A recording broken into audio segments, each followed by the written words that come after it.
I want to say it's a movie, if you think about it. Gonna need elaboration on that. There's way too much things going on behind the scenes to even look at what's going on the mainstream TVs. Oh, yeah. I can get that. All right, and then diving into that, what's going on behind the scenes? It's hard to even fathom. Do your own research. Just don't hear speculation. You can pull up your own information, and it's crystal clear. Do you know Mike Lindell? Yes. And do you like I love him? the man to death, but I'm so sick of seeing his commercials. Oh, right. So one of the things, he's a good example to me of this phenomenon that I see a lot in what would be called conspiracy theorist circles, is making a bold prediction. Trump's going to become president by this period of time. It doesn't happen. And then I get confused because the followers don't stop trusting him. Mike Lindell has predicted just around the corner Trump's going to be by this August, whatever, then this, and that hasn't happened. I agree. And why doesn't that cause you not to support them and think, oh, maybe what they're selling me is dishonest? Things have, they have channels they have to go through, and things have to happen in certain way to happen. So, all right, I'm sorry. I'm on the spot. Why don't you stop supporting when predictions don't come true? Oh, they got channels they have to go through. Whoever, I don't remember who sent me that. Thank you for whoever sent me that. That was beautiful. Hi. Good morning. Oh shit, I won't be able to hear Felice. I'm gonna have to do that microphone thing real quick.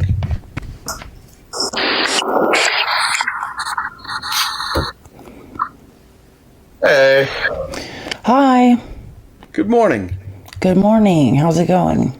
Did you catch that video? That Luke Beasley video? I don't know if you saw that one yesterday. No, what was it? I'm looking for my background. He's just asking a Trump supporter, like, the Trump supporter's trying to tell him, he said, who's president? He's like, definitely not Joe Biden. And then it gets to the end, basically where he says, how come when people predict things like Mike Lindell and they pick specific dates and then those dates don't come true, how come that doesn't make you think they're being dishonest? And he's like, they have channels they have to go through. That was his response. Who's Luke Beasley? I mean, I know his name, but...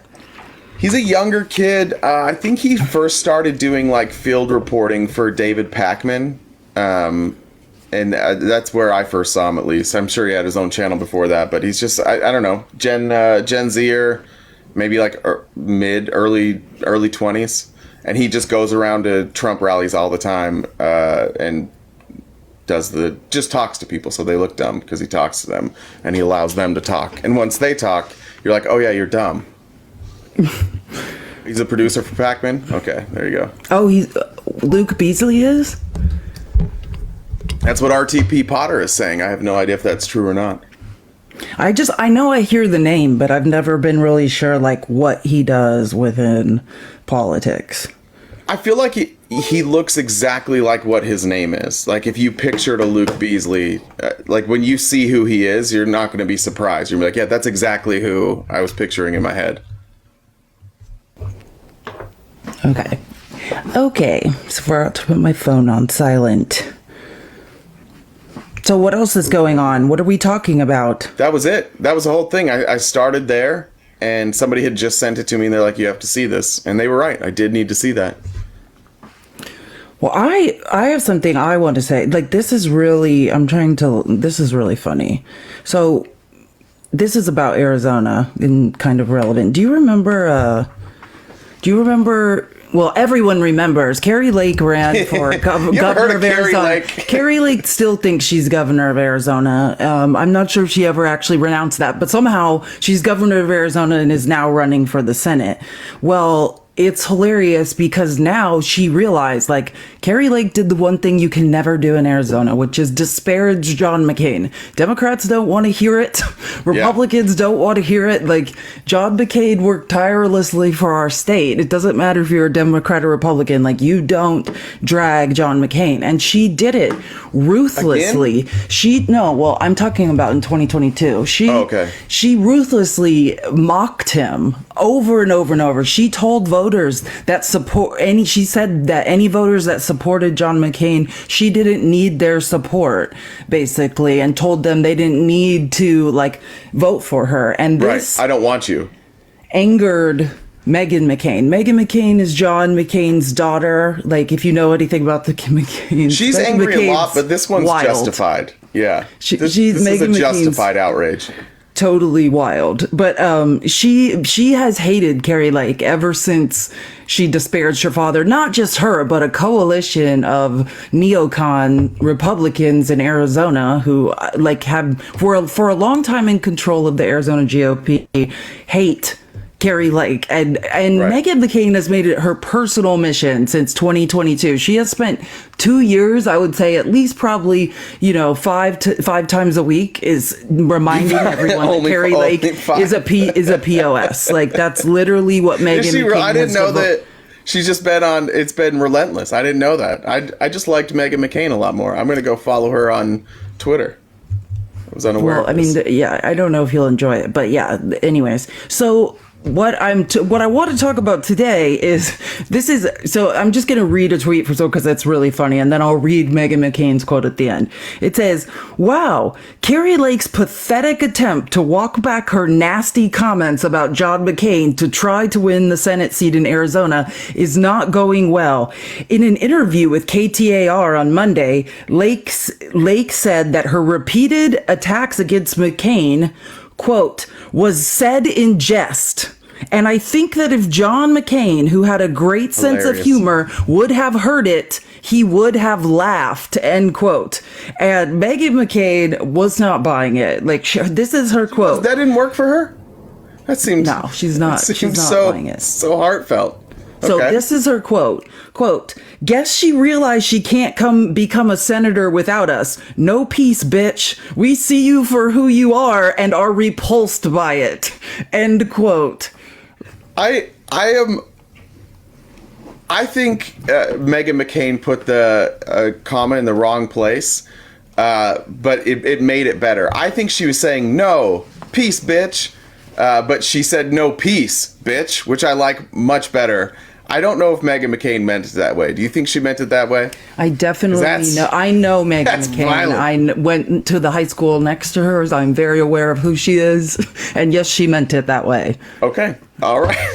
She is, I'm on her Twitter account. She's a self-proclaimed rabble rouser. That's what it says. Rabble rouser, crazy. Mountain mama, political nepo baby. Little hey, own it. That's there at the end. Yeah. Own it. Yeah, own like who that. You are. You are definitely a nepo baby. Like, John McCain married into generational wealth. Let's say that. Cindy McCain, his wife, is rich. Well, her family was rich. So yeah, the McCains are 100% nepo were they children. In ketchup or something? What? What was that? Weren't they in like ketchup or something? Isn't her family? They were. Oh, I don't know. I've never. No, I mean, I know other industries they're in that definitely are not ketchup. Like it. What? I've never heard that, but I mean. Am I mixing her up with somebody else? I'm telling you, I've never heard that. But maybe. Oh, that's John Kerry Hines. Okay, there we go. Yeah, same thing. John Kerry, John McCain. I got one of the names right.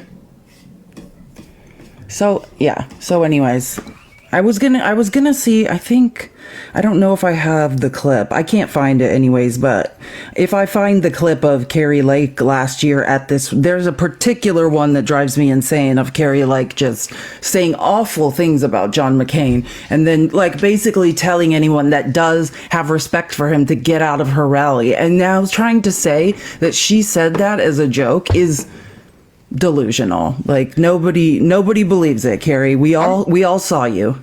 Can we talk about Arizona for a second? Because I saw some polling and I'm now very nervous about Arizona Senate. Like Kyrsten Sinema's still getting like 16%. That's a problem. I mean, that was projected. I mean, it does. Well, we don't know if she's running. She has to decide. Do you think she's going to step down? That's what I was trying to figure out. Do you think? Because if she runs, I think that's definitely a win for Carrie Lake if she runs.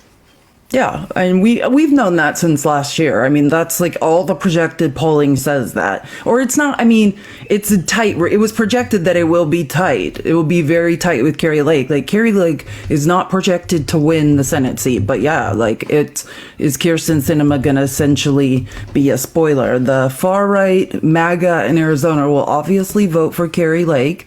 There's the John McCain neocons who they roll together, so they have to decide who they will back. I mean, it depends. The problem with Kyrsten Sinema and the problem with people in politics, it's also the same problem Kari Lake has, actually, or a similar problem.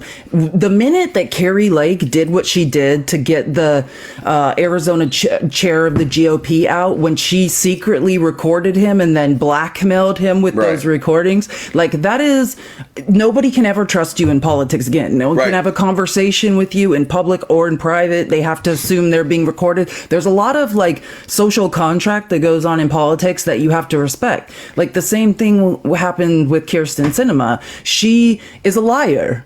Like, whether she lied about being a Democrat or she lied about being Republican, it doesn't matter. Can the Republican Party trust her in Arizona? No, they don't trust her. Can the Democratic Party in Arizona trust her? No, they don't trust her. So that's Kyrsten Sinema's problem. Even if she can say all she wants, oh, I'm a Republican. Kyrsten Sinema has shown time and time again. Well, no, I mean, she's saying she was considering switching to Republican.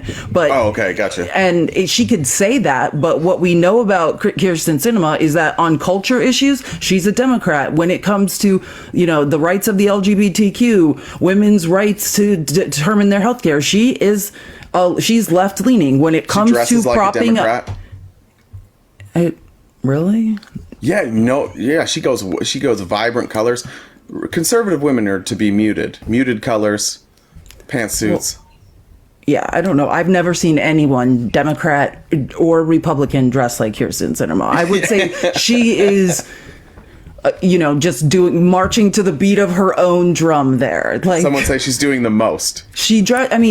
Literally at the State of the Union, everybody was in black, muted colors, blue or red, and she looked like a giant banana.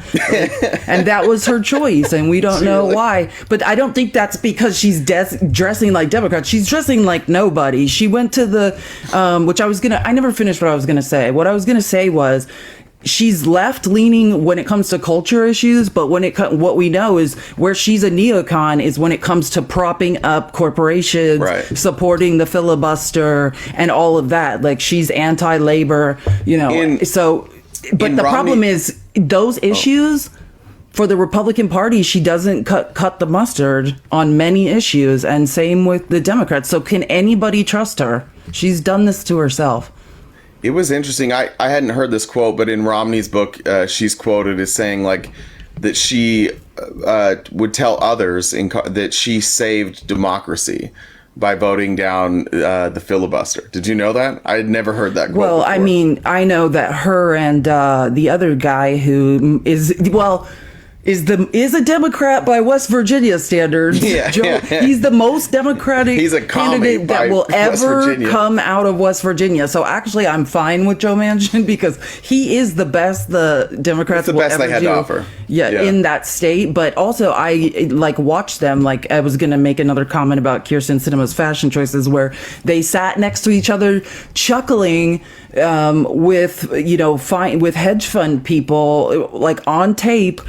She's dressed like a sheep for some reason. Like, it's a long story, but she literally dressed up like a sheep. And they're laughing about the filibuster and protecting corporations' rights over people. And they're literally like elbowing each other, winking. Like, so, we can't trust her as far as like to do the right thing when it comes to finances. Like, we saw the come up she had. She had no money going into the Senate, and now she's rich. Well, she's been quoted as saying basically like, well, I don't know if I'll stay in Senate. I think you read that that she doesn't care. She may not stay in Senate because she can go join any board or any PAC and just or should be a lobbyist. I mean, she's K Street like certified. So she has a bright and I think what we've seen from Kyrsten Sinema is she is a leftist when it comes to culture issues, but she realized I like money. Yeah. So, like, why would you sit in the Senate when you see, like, same with Kevin McCarthy? Like, he has a brighter future somewhere else.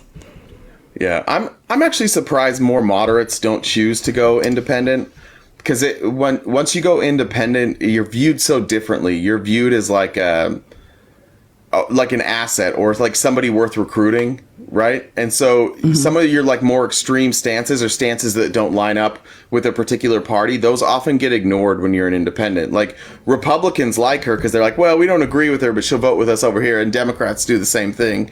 I'm always surprised that there aren't more independents that are actually just moderates. Like, that's where the third party should actually be. Like, all those people should get together and make a third party. We have left, middle, right. Like, but not for the purposes of like what Andrew Yang, secret boarding school chums of the libertarian far right, talking about the forward party in the middle, when really that's being funded by libertarian extremists. Like, that's the problem with trying to form a party in the middle. Other interests get involved and you can't trust anyone.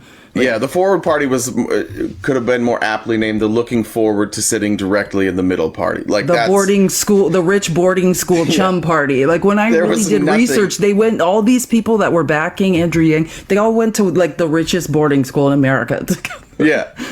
Like, that's where they all met. It's like, please don't talk to us about you care about the people, Andrew Yang. You don't care about the people. They would have changed. I found that clip. They would have changed red, white, and blue to just gray. They just made our flag gray. Okay, this is the clip. I found the clip of Scary Fake. This is her.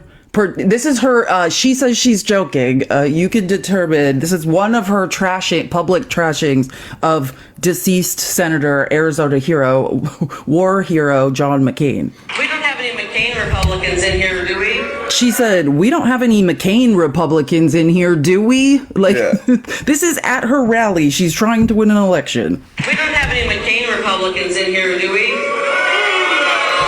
Boo. All right, if you want to get the hell out. Get the hell out. Party of McCain. And it was I know. She still thinks at this point that these boos are for McCain. They're not. They're for her.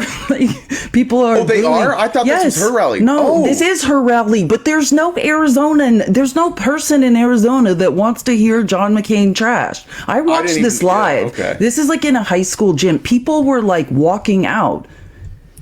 That's what she said. There's no McCain Republicans in here. Like, she didn't want them in there. And people are like, what are you talking about? We're all McCain.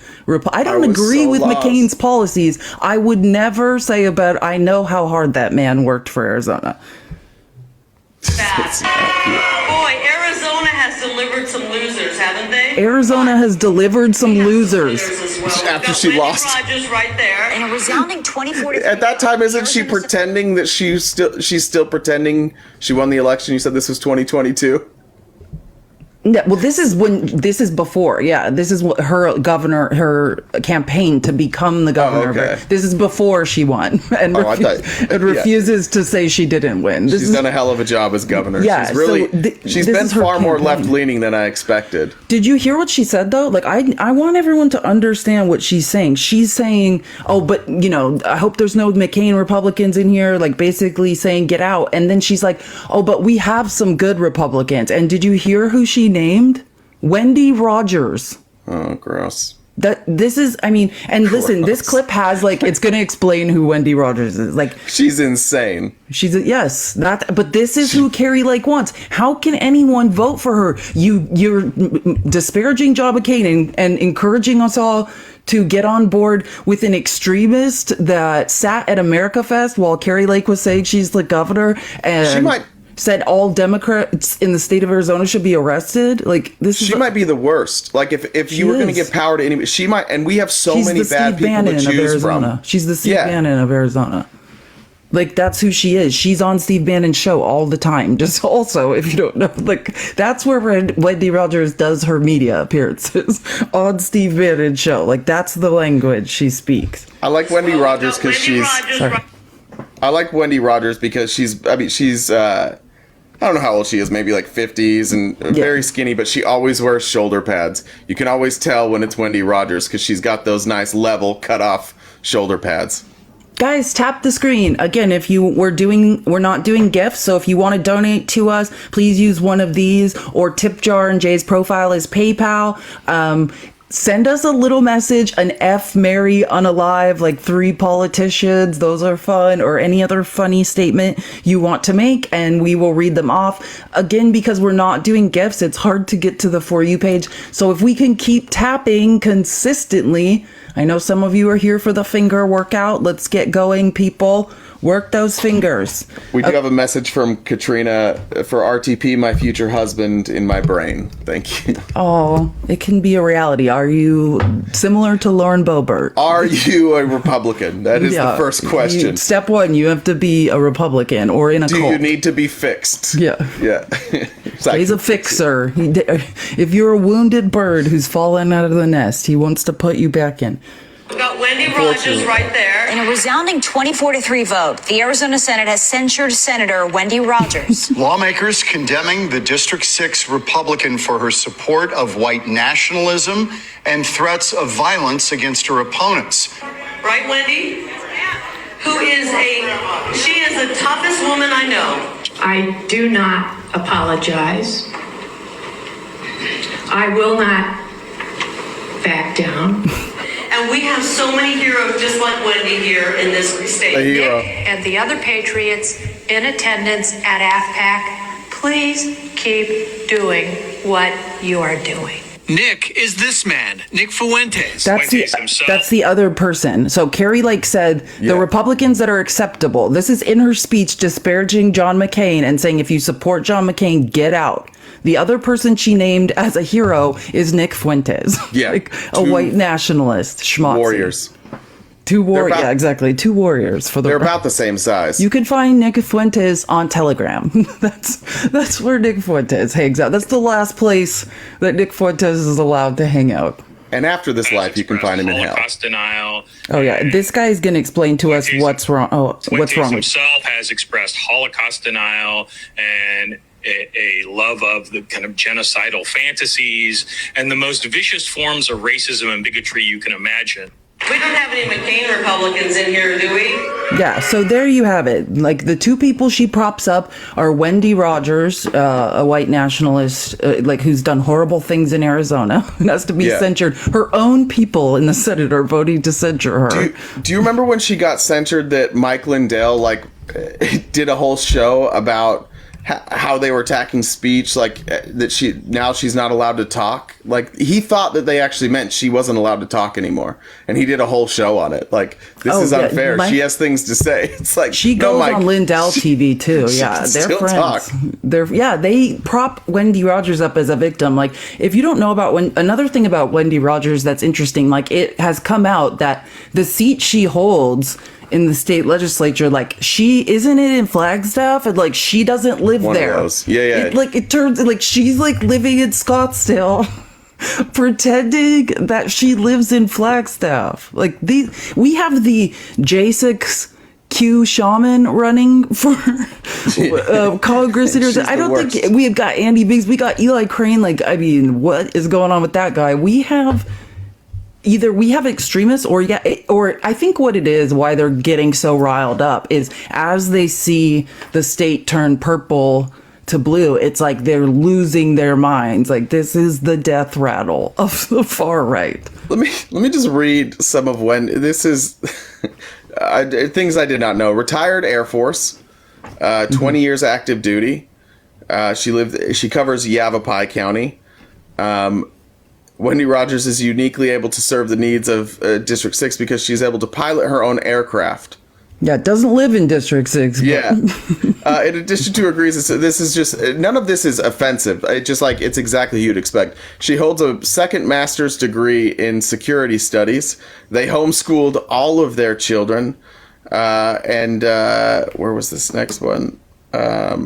George and his wife are proud parents of a 7-year-old, 5-year-old, 2-year-old newborn, adding the title proud grandparent to Wendy's life of accomplishment.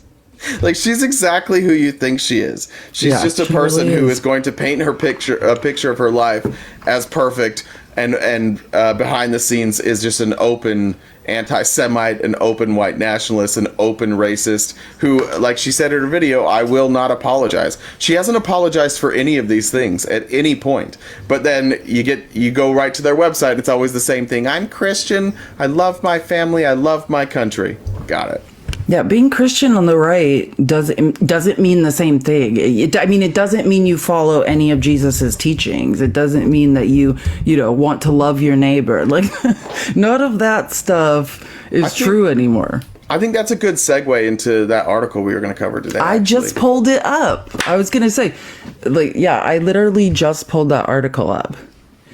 You guys, so what number is it in the outline? This article, if you want to look it up and follow along, because this is really important. Like, this is a Politico article called "Trump Allies Prepare to Infuse Christian Nationalism in Second Administration."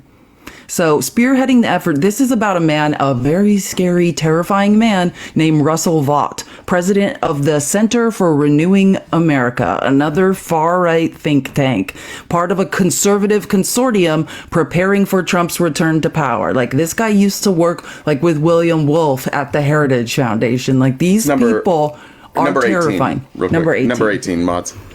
Yeah, this man is a terrifying, terrifying man. So this article, the reason I think it's so important, I don't watch MSNBC a ton, but I just had it on in the background yesterday, and I think they had a really good, solid day of like using this article to show like the Trump's intention to move towards fascism and Christian nationalism, which we were talking about yesterday, right?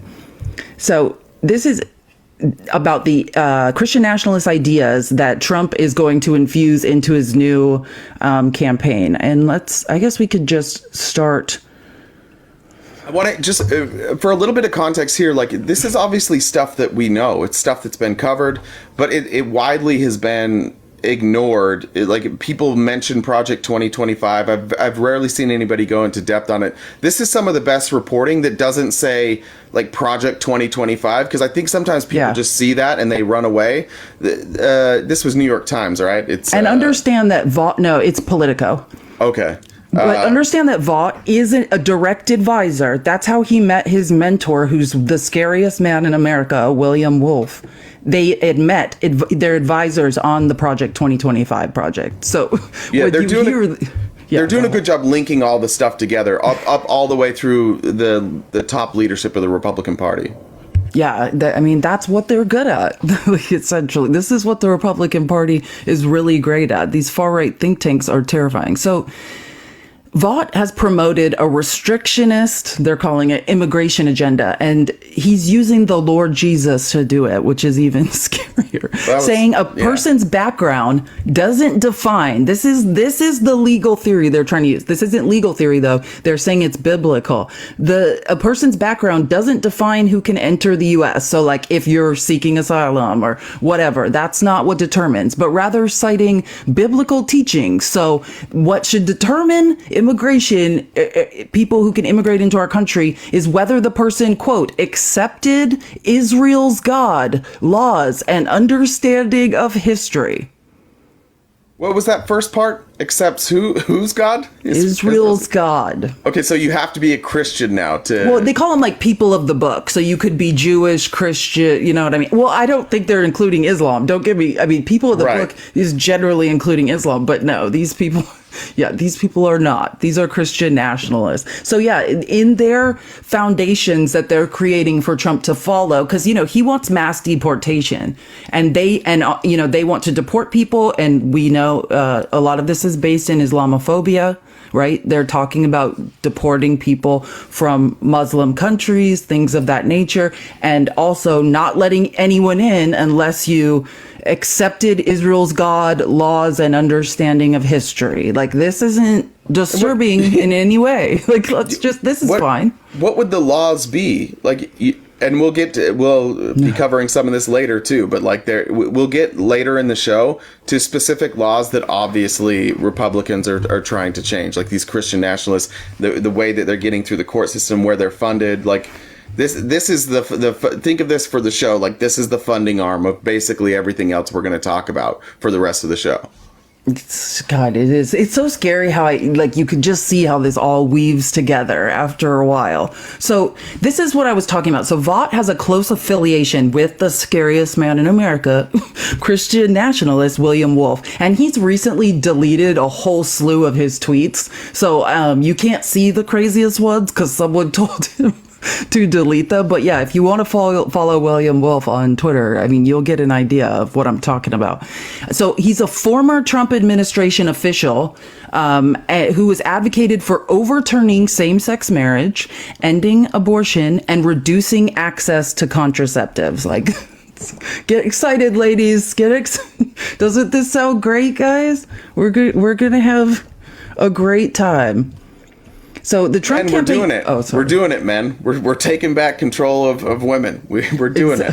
I mean, that's what this is essentially about. And I think you're actually right what you said. I think anytime someone says Project 2025, and I'm not saying the right, I think people on the left and the right just sort of roll their eyes, and they're like, oh, okay, Project 2025. No one's actually read it. If you read it, you would be terrified.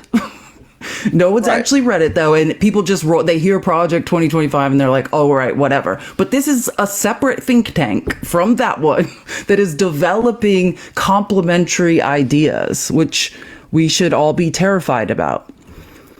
So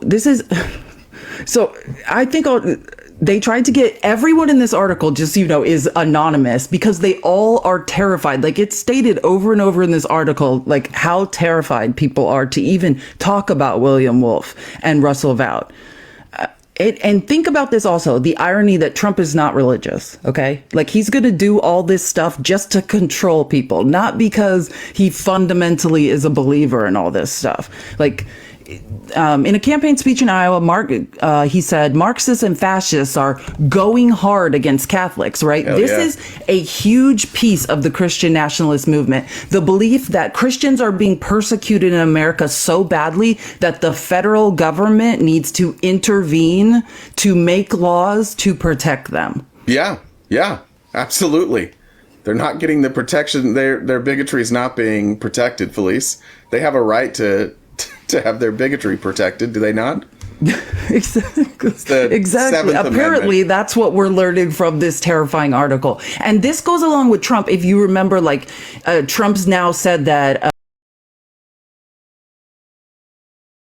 in one of his Agenda 47 videos, he says that his campaign is actually a divine mission from God, right? So what Trump's found in Christian nationalism is that no one can challenge him because he can say he's essentially God's representative on earth, what I want to happen is above the law. It's biblical.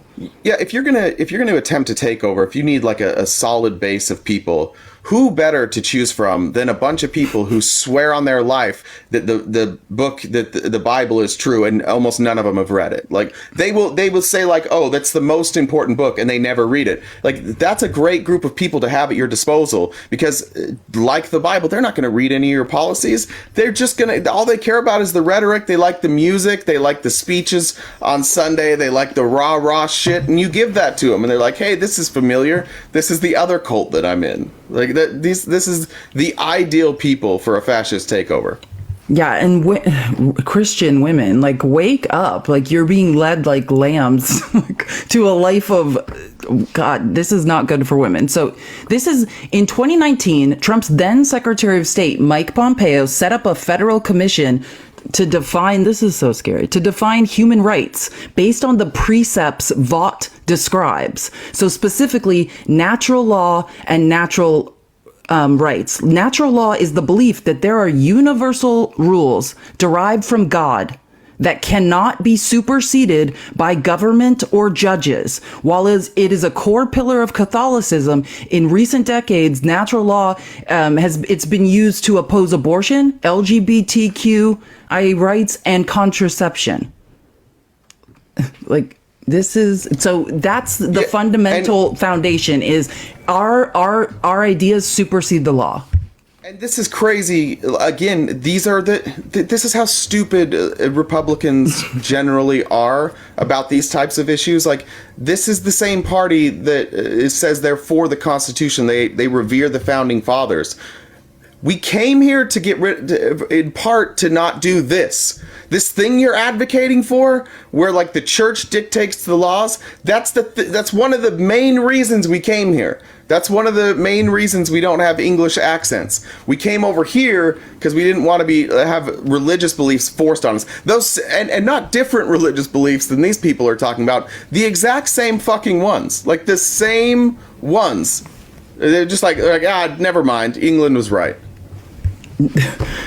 Yeah. So, like, Vought sees his and his organization's mission as renewing a consensus of America as a nation under God. So, freedom of religion would remain a protected right. Imagine that. We'll see how that goes with the proposed Islamophobia.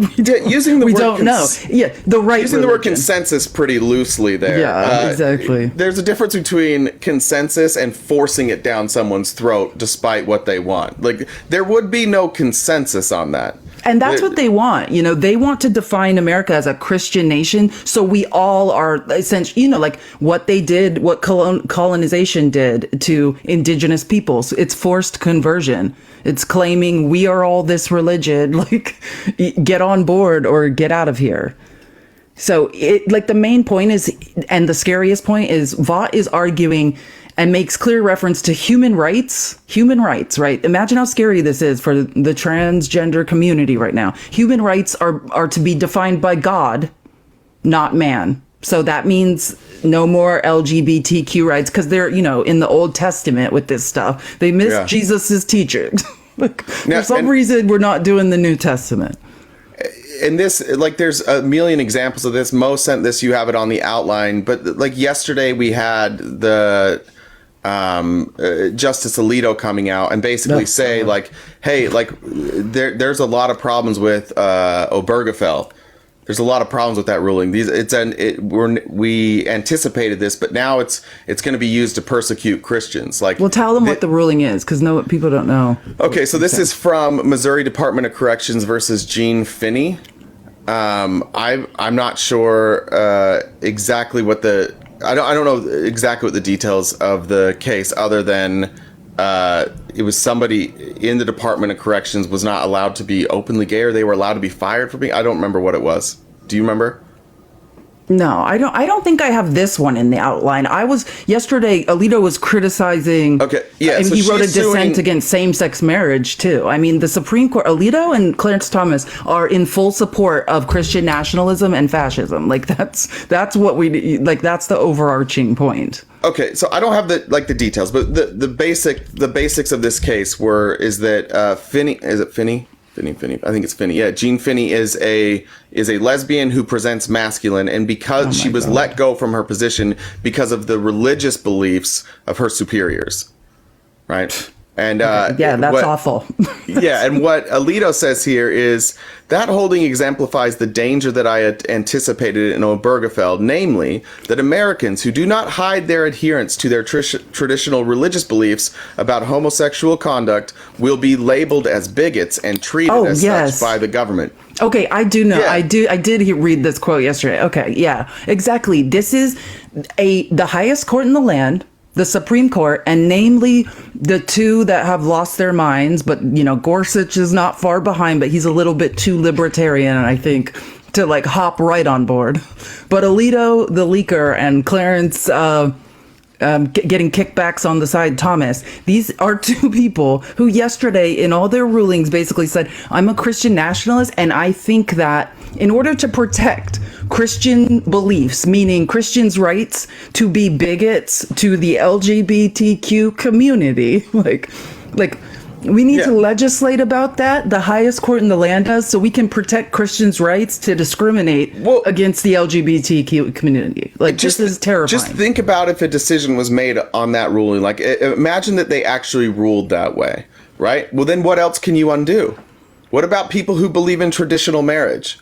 What about interracial marriage was the next interracial one. marriage? Clarence Thomas was arguing against interracial marriage and is in one. Like, Clarence Thomas has lost the plot. Like, it's important to remember that for years we had this argument, and Republicans pretended to move left, and they're like, oh, like abortion suddenly became okay. Right. And then despite the fact that they oppose gay marriage, like how many times have you brought up the fact that Republicans don't support gay marriage? They're like, oh, I do. That was the old Republican Party. But here they are. Like, here's their justices. Here's what they're doing behind the scenes. They're going back and undoing it. And do you think those conservatives who are like, yeah, I don't really care as long as they don't throw it in my face. Do you really think those conservatives aren't going to also believe this? Be like, yeah, well, the courts ruled it, I guess. So I guess no more gay marriage.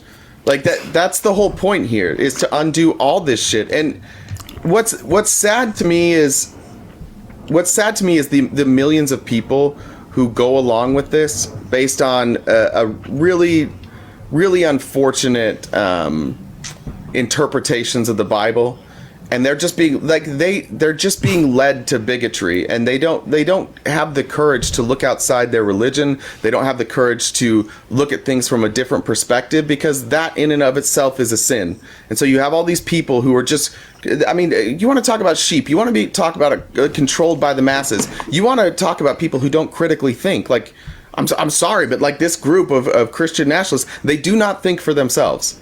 They just are told what to do, and then you just got to dangle the carrot, tell them that God told them to do it, and here they come. They'll just do anything. Like, they'll reverse everything they can. There's nothing that I believe Christian nationalists wouldn't try to undo. Voting rights, any sort of rules on discrimination, child labor laws.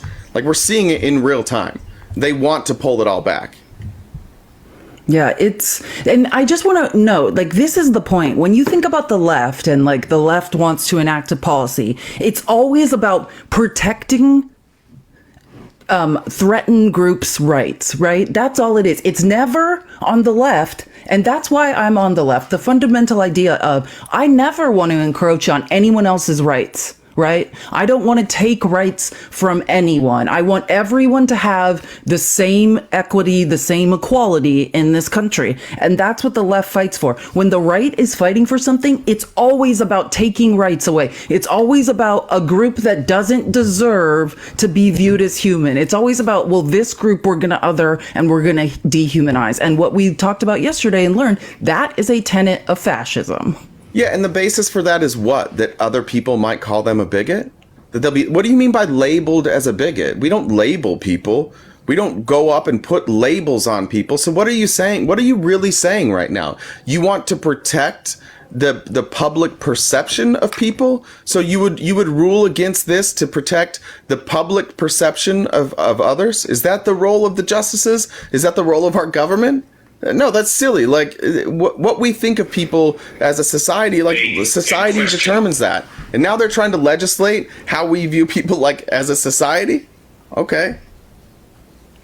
I mean, and yeah, the Supreme Court, in a rare day, was working yesterday, right? They're putting out rulings, deciding what cases they're going to hear and not hear. And without fail, Alito and Clarence Thomas are, in every opinion they're writing, every comment they have is trying to take rights from someone in service of Christian nationalism, in service of protecting Christians' rights to discriminate against others. It's scary. And actually, let me play this clip. I went ahead and found it because it kind of has something to do, and we don't want to be so dark without giving a little hope. I thought this was interesting. Former Governor John Kasich was taught. Is it Kasich or Kasich? Kasich. Kasich. Okay. Yeah. I don't know. That's what I thought too, but whatever. Sorry if I'm saying it wrong. I don't know why I was so confident in that. I'm not that confident. That's just what I say. Yeah, I don't know. She's probably going to say his name right now, and I'll be embarrassed. But yeah, so he was talking about Michigan, because right now Trump has been campaigning in Michigan a lot, and they're talking about the evangelicals there. And John Kasich was kind of, is it Kasich? was kind of offering a little hope to people, which we could all use right now. Evangelical voters are beginning to debate and question their support of Trump. There is a definite split among that community. I can tell you that in the state of Michigan, he is now being hurt and trails Biden because of the fact that the evangelical community is saying, we don't think this is our guy.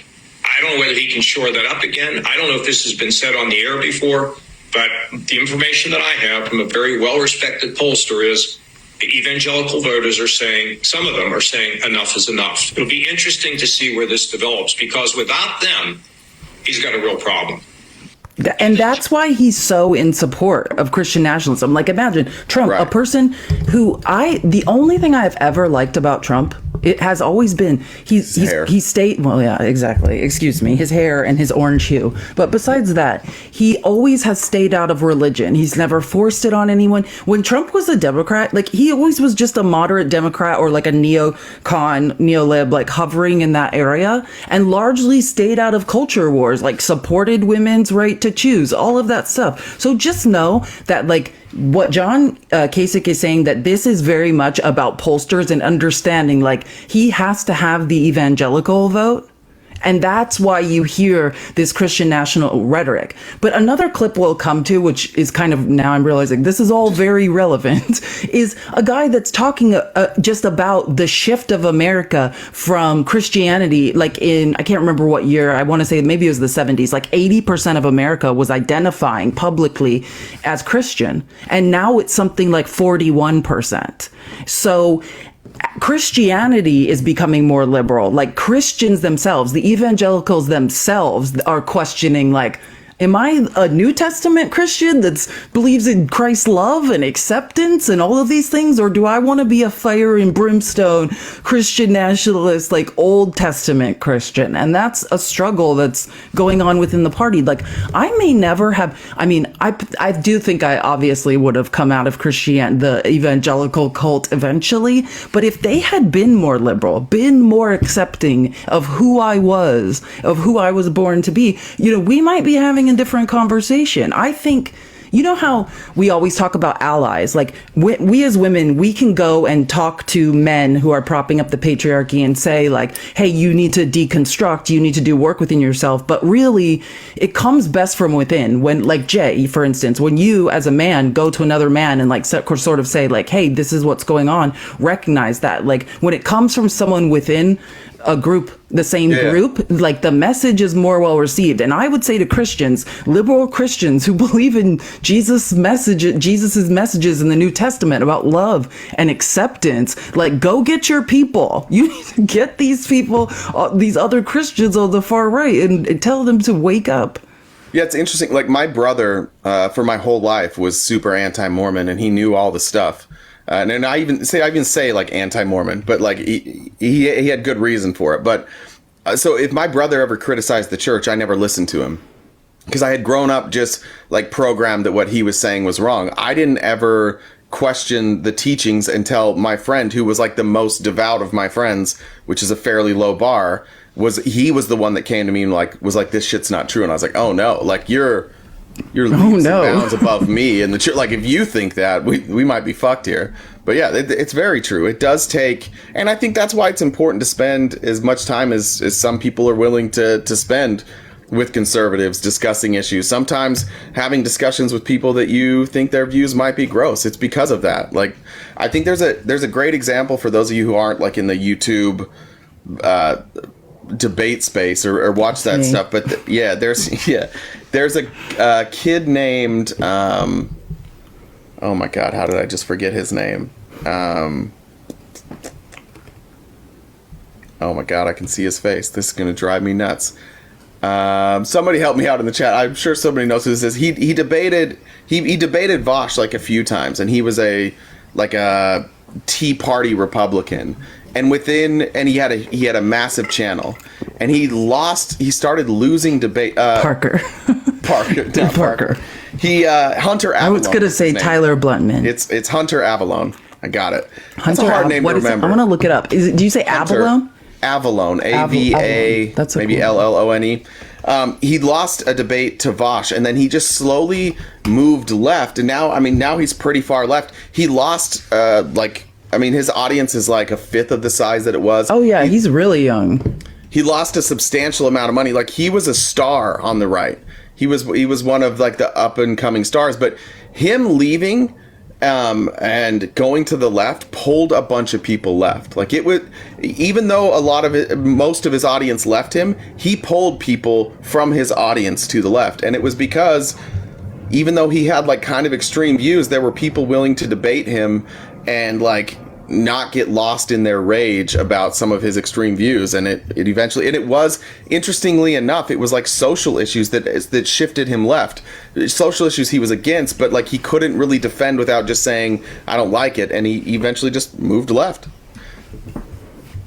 I know. Yeah. And you never need, with philosophical debate and debate in general, like, it's interesting to see people who watch debates, who do debate, understand, like, when you're beaten, like, where do you move? Do you continue spewing the same rhetoric that you know will get you embarrassed like, in a debate, or do you move left? Like, that's the choice a lot of people have faced. But again, you probably give up a lot of money. Like we talked about it yesterday. Like there's a financial loss to moving left. Yeah, he was on his way. He would have been a star. He would have been, I mean, he was Tim Pool before Tim Pool. He was young. He was Gen Z. That's interesting. Yeah, like he was relatively cool for a conservative, which is again another low bar, like a conservative commentator. How old is this kid? He looks so young, or maybe I'm looking at older videos. He's looks younger than he is. He's married and I think has a child. Okay, because he looks. I'm like, this child looks like. But he's probably in his late 20s, maybe. Oh, okay. Because I was thinking he was like 19. I was like, how old is this kid? I would guess like late 20s. Okay, so that makes more sense because I was like, this is an actual child. We're talking about a child. Okay, just to wrap, let's go back to the Politico article because just want to go back to the Christian nationalists and tie that all up. So. Like the scary thing is they're using, again, we're going to be using the Bible to mass deport. Like William Wolfe's principles on immigration, including on immigration. This is a quote from William Wolfe that is kind of famous now. Jesus Christ wasn't an open border specialist. The Bible unapologetically upholds concept of sovereign nations. So that's what I'm saying. It's a disregard for the teachings of the New Testament. Right. Can I go back and correct something real quick? Sure. This was from Mo, was trying to come up on that case. I bungled that case. I was just reading from Alito. The details of the case is the fact that a juror was dismissed from the case because they are part or were part of a religion that believes being gay is inherently a sin. So Alito is saying that the person should not be dismissed from a jury that's going to decide if a queer person was discriminated against, even though that juror believes that being queer is inherently bad. But it's okay. But isn't that like doing voir dire? Isn't that the point of jury selection? Is to set, like, I was involved in like a pretty big case. Like I wasn't on the final jury, but voir dire went on for days. Like that's the Latin phrase for jury selection. And like the point is them asking like intrusive questions to essentially figure out like, do you have extreme views one way or another that would influence like your decisions as it relates to this case? Like, so I'm a little, like, why can't you do that? They did that. They asked, like, do you know Trump? Do you support him? Do you hate him? Like they ask those questions. You're trying. That's the role of an attorney. Is to get what the else most favorable jury you can. Doing? Yeah. Like you're not doing your job for your client if you're not kicking out the person that admittedly is disgusted by who this person fundamentally was born. Like that would be the obvious person to get off the jury first. Like, this is actually like. Is that worse? I don't know. Like Alito's great.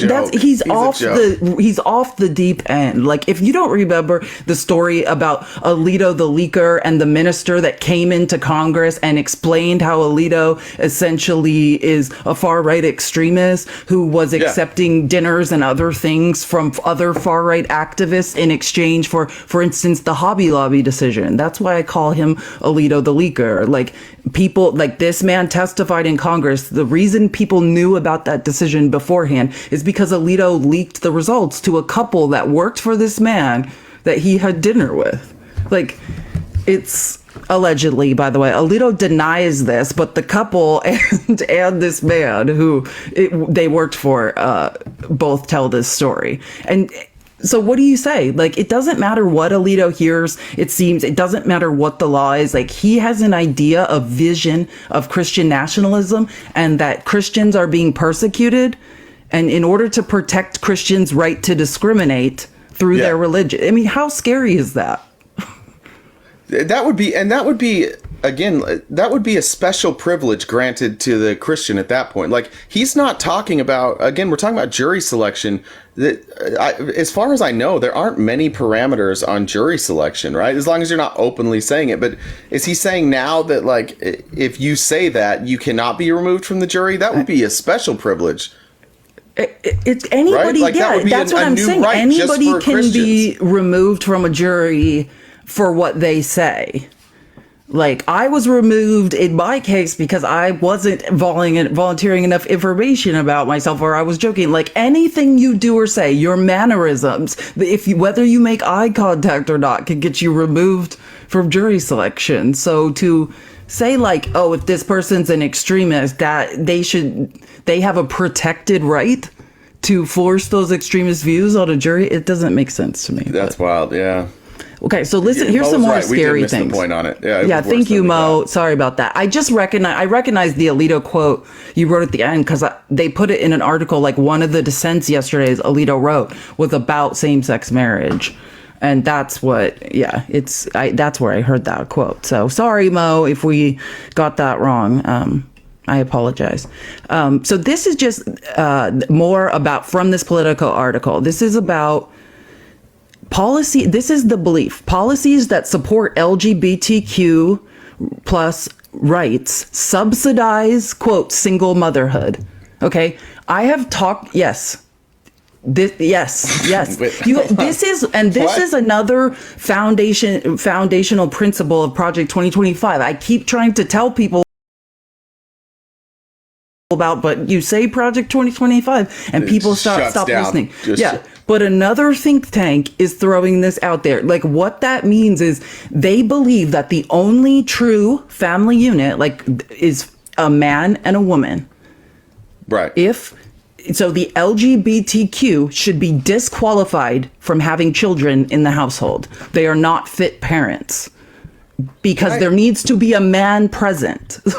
When I read this morning, I was reminded of a debate clip. I think this was at Cambridge or Oxford. I can't remember. But are you talking about the Ben Shapiro? Yeah, did you watch it that I added? No, I didn't, but I wanted to hear about it. So I'm gonna play. It's like 2 minutes. But just watch how easy, watch how ridiculous this Cambridge student makes Ben Shapiro's argument look. Oh, I can't wait. Is about your beliefs on gay marriage, which I believe are informed by your practice as an Orthodox Jew. Is that right? I will say yes and no. The yes only in the sense that, yes, Orthodox Judaism is against gay marriage, and yes, I also have secular reasons for opposing gay marriage. I don't make public policy based on my Judaic beliefs. Sure. Which is why none of you keep kosher. I see. Okay. Well, on the stance that you do hold that is informed by your Orthodox Judaism beliefs, why do you think it's justifiable to extend these religious prohibitions on people who don't practice Orthodox Judaism? So I just said I didn't. So so I'll start with that. And so there's that. If you want to get, but that doesn't inform your belief, though. Am I right in saying that? On a religious side, but not on a secular, moral side. So on a secular moral side, the argument against gay marriage is not even an argument against you living a life that you want to live, or anybody else living a life that they want to live without government subsidy. The question of what publicly subsidized marriage looks like. If you want to go to a pastor right now and do whatever you want to do, that's your prerogative. I don't have any problem with that. What I do have a problem with is when the state, which has to presumably have an interest in the sanctification of a relationship, in order for them to sanctify the relationship, the question is, what is the thing that is being sanctified by the state and why? So when I look at marriage, the purpose of marriage for literally all of human history was the bearing and rearing of children. The definition of marriage on a fundamental level sort of shifted culturally in the 1960s into two people who love each other. I agree that under that rubric, gay people count, right? Two men can love each other, two women, obviously. But under the rubric of, are all human relationships created equal in terms of their utility to the state? And the utility to the state is two parents make baby lives with married just incubators. That's all we are. Of course, the form of marriage that ought to be subsidized is the form of marriage that produces children. And that's particularly true in the West, that is currently reproducing at lower than replacement rates. Okay. Yes. I suppose I'd ask to that, do you have children? I presume you do have children. 4. When they grow up and when they leave the home, are you going to seek a divorce having fulfilled the sole purpose of marriage? Or is that... Praise the Lord. It was the there is some justice. Like, question, and then he said, "Oh no, of course." He goes on, "No, of course, I love my wife. Like now, once you're married forever. It's it's a forever thing." Like then he just backtracks his whole fucking thing, but like also leaving out the point that gay couples can have children. Like, well, but think about what we're doing here. So that is such a relevant clip. I love that you found that clip because that backs up when that's exactly what they're talking about here is that the only reason marriage should be subsidized, right, is because it's our job. The only reason, ladies, that we deserve a partner for any reason is because we are going to bear children. If we're not going to bear children, we deserve nothing. Our only purpose is that. Now I want to think about what is happening in Alabama. They just ruled that embryos are humans. They're doing this to basically, and what this article also talks about is making surrogacy illegal. That is one of the tenets of Christian nationalism and fascism, making it illegal for same-sex couples to have children. Or does that make sense? That's what they're trying. That's how this all comes full circle. That's like why everyone's like, what are they talking about right now with embryos being humans? It is a goal to make it so same-sex couples, anyone that can't, get pregnant on their own, which by the way is many women, right? Yeah. Many cis straight women cannot get pregnant on their own as well. It's basically saying then you're useless to this society. Unless you're bearing children, you are useless to society. You have no right to have children, and we're going to stop you. Essentially, eugenically weed you out for procreation. Cultural eugenics. That's what this is. It's 100%. Like, that's what the people in Germany wanted, guys. Remember when we keep saying, don't overuse that word, but like sometimes it fits. It fits fucking perfectly with what's happening right now to the right. Keep in mind, we started this by talking about CPI, which is a PAC. They started off as just like a small PAC. They are one of the fastest growing PACs in Washington. They're buying real estate all over Washington. They've built a news studio now where they're going to allow their Christian nationalists to come in and film content. They're creating a whole propaganda arm in DC, like on Lobbyist Row, just for this specific reason, to try and infiltrate and push Christian nationalism. This is a real thing. This isn't like Conspiracyville. This isn't, these are just some fringe people. No, these are the people pulling the strings. These aren't fringe. These are the people with the money. The money pulls the strings. Everybody knows that. They're controlling the money right now. Yeah, and they need more children, which is ironic. So not allowing surrogacy and stuff is almost shooting their ultimate goal in the foot, which is, right, to increase the white birth rate. There's a book. This was started by a man named Ben J. Wattenberg, an advisor to President Reagan. It's called The Birth Dearth. You can read it, and it is a book written by him, essentially predicting the slowing down of the white birth rate and talking about what can be done before the white majority is lost. This is an advisor to President Reagan. This is how far back all of this has been in the works. Our only purpose as people with uteruses are to produce children in same-sex, not same-sex, Christian sanctioned unions. Other than that, we have no purpose. I was trying to find this video, but this is what you saw at America Fest, is what Charlie Kirk is preaching all the time. Elon Musk is doing this. Like, we can't be replaced, guys. Have a bunch of kids. Have as many kids as you can. Get married. Have kids. Take your kids out of public school. Get your kids out of colleges. Turn off TikTok. They do that. Turn off YouTube. Like, no trans stuff, no LGBTQ. Like, put up these walls around your children and make a whole bunch of them, because we need to replace the people that left. You know how fucking weird that is to say, like, you feel like you need to have more children to help out Sky Daddy, the guy that he controls everything, right? He's in charge of everything. But do you know how strange that is to think it's like that God is directing you to repopulate the earth and overpopulate the earth and reduce the amount of other people who can have babies, just to make sure that it's only Christian people having babies? Are we in reality yet? Can Republicans? They're openly saying it. They're not hiding it anymore. Mask is off. This is what we're doing. We're terrified of being replaced, so we're going to make new laws so that it slows down the replacement. And in the meantime, we're gonna do everything we can to breed a new generation of Christians. Which, by the way, that generation of Christians, if they were successful, is going to grow up hating people. They're going to grow up hating and persecuting. And look what we talked about in Oklahoma. Yes, yes. This is the type of shit that leads to war. It's why this leads to war, because there's no end. They're not going to say like, okay, we've made it, we have enough now. No, they'll keep going and they'll keep dividing. And you know what? Maybe the Mormons are gone, because a lot of times people don't think Mormons are Christians. So maybe to those Mormon Republicans, you think there's going to come a time when they're going to cut off? Yeah, no, you're gone. Catholics might be gone. If they can get enough people, they don't like the Pope right now. The Pope, they're like, this guy's lost the plot for sure. They're iffy on the Catholics. Also, our president is a practicing weekly church-going Catholic. So obviously, they don't like that.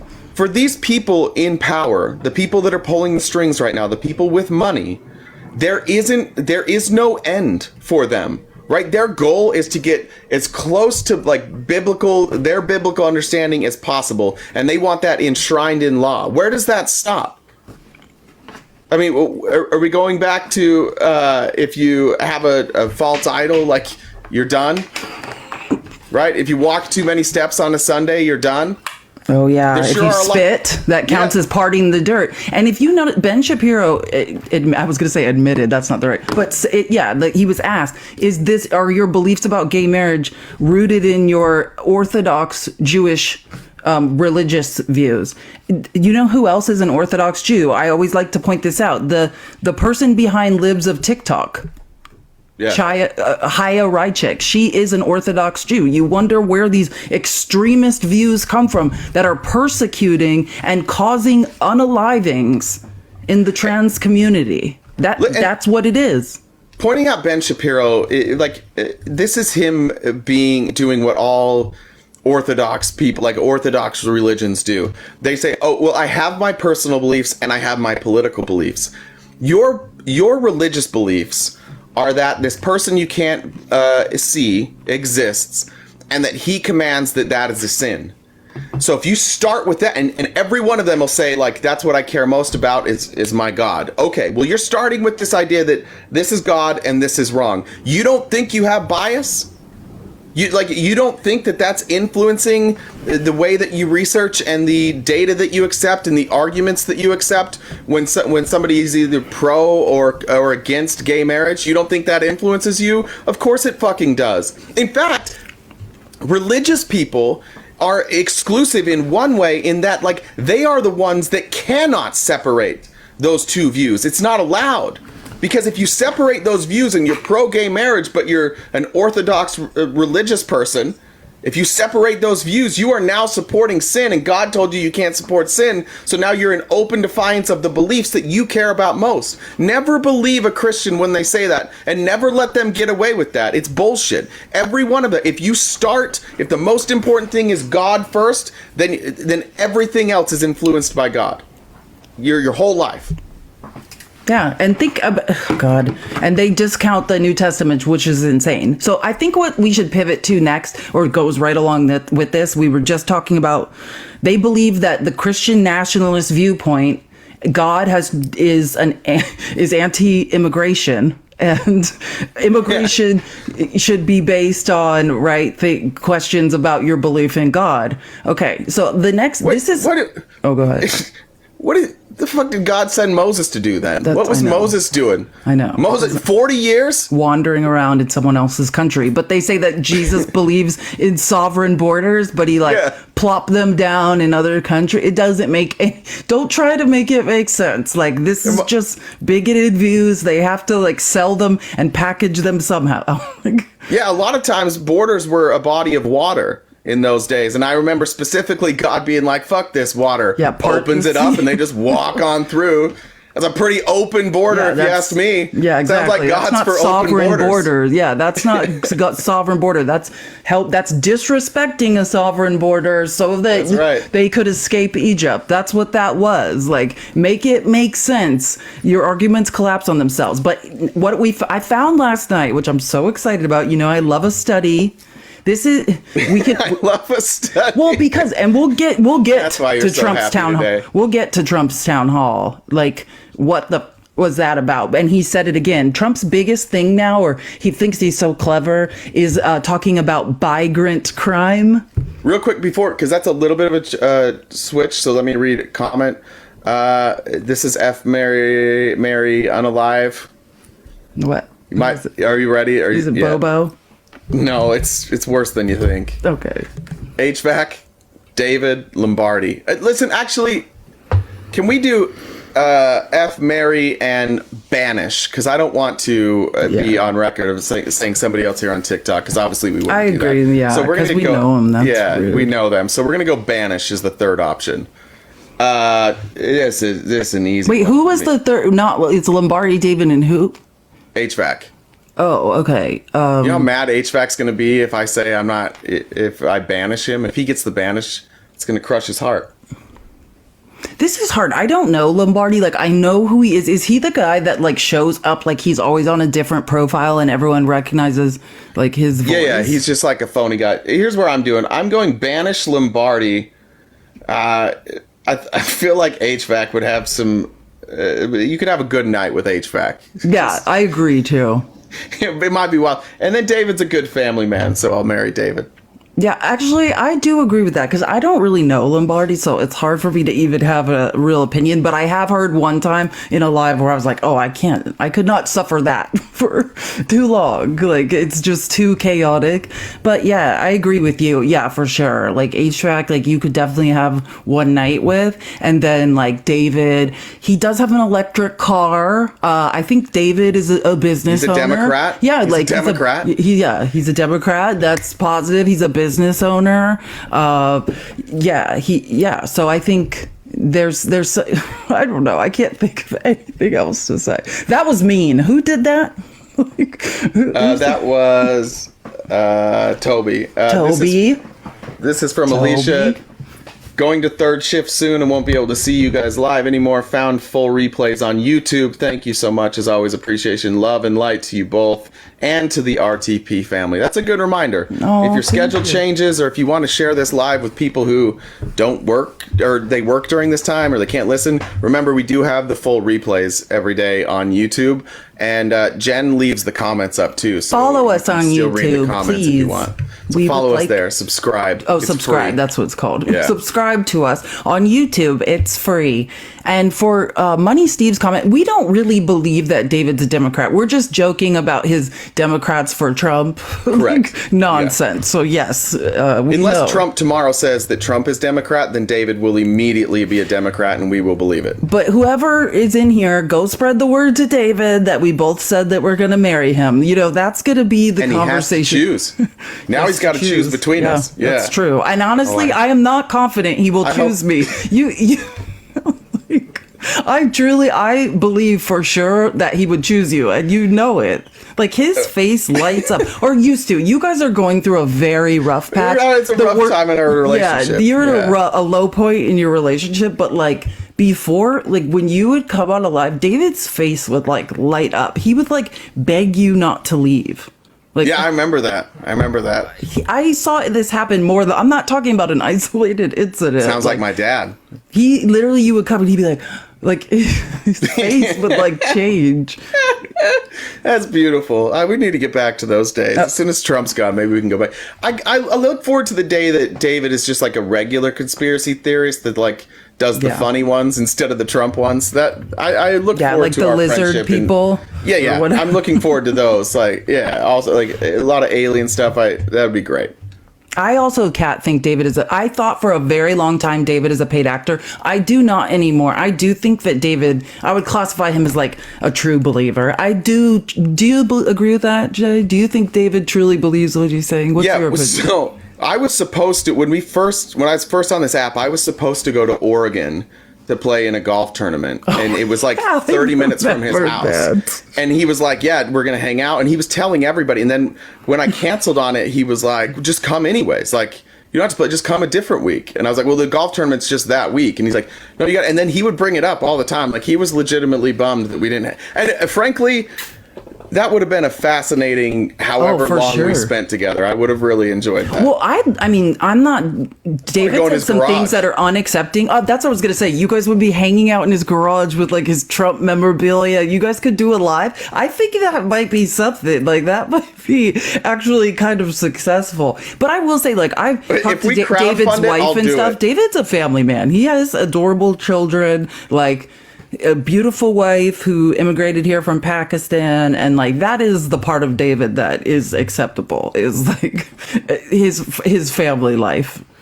Maybe we throw up a GoFundMe for an in-person interview with David in his garage. I'll do it. I'll do An it. in-person interview. Like, it's almost like if you donate to that, it's people that hate you. Like, whoever funds that trip, it's like a punishment. Just entirely funded by I do viewers think of you Mods probably Live. Get some views from that content, though. Like, you could It'd be terrific. Interview someone deep within the cult. You should do it like a 60 minutes, like, dramatic interview.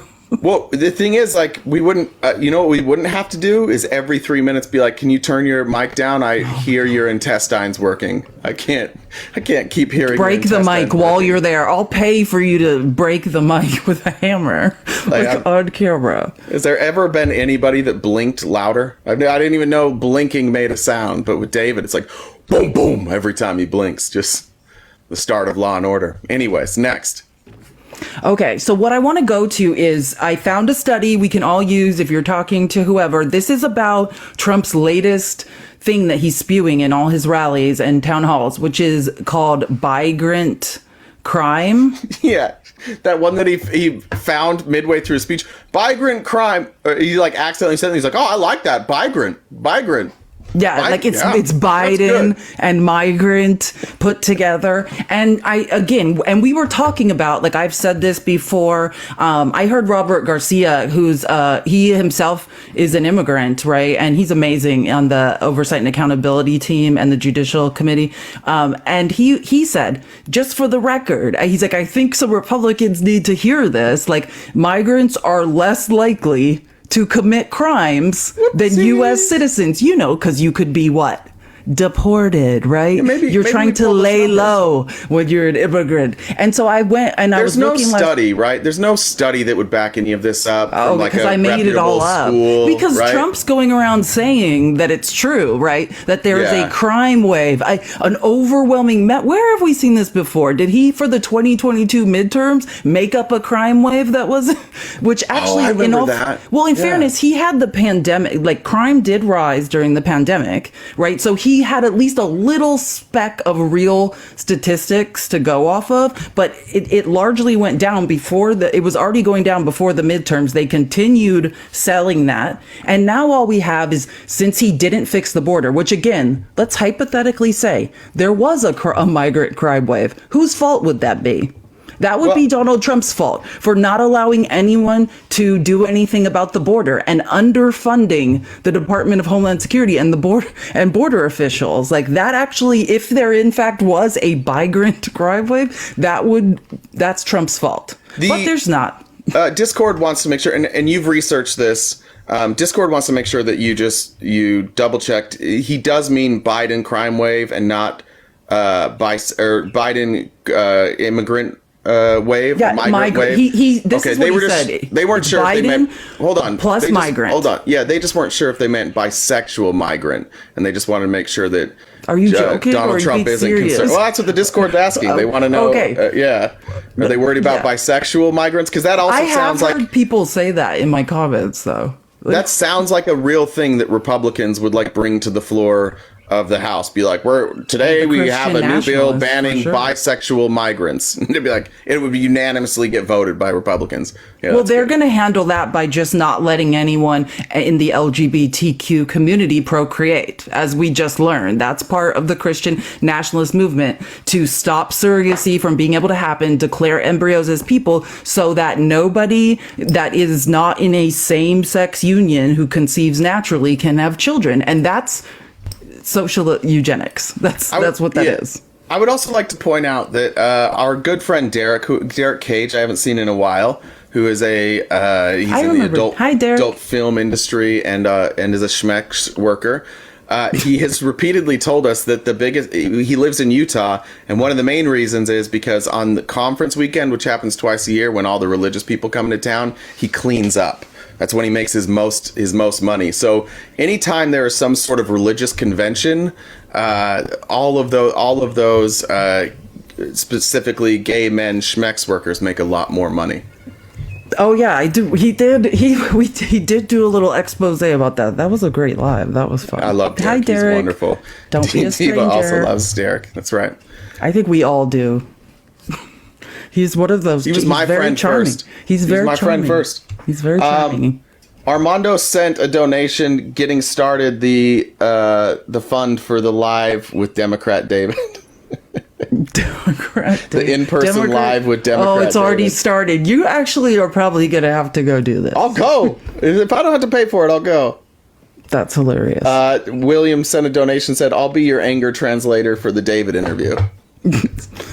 Anger translator? That's actually probably, you should bring a translator. Maybe someone that can, like, for real, like, we may need one. Someone that speaks David. Maybe his wife does.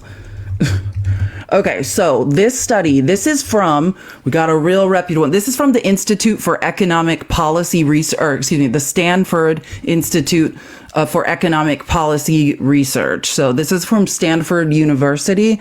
It's called, you can just look up The Mythical Tie Between Immigration and Crime, but the full title is Inequality, Politics, and Media Research Highlight The Mythical Tie Between Immigration and Crime. Little wordy, but great article. Great study, really. Yeah.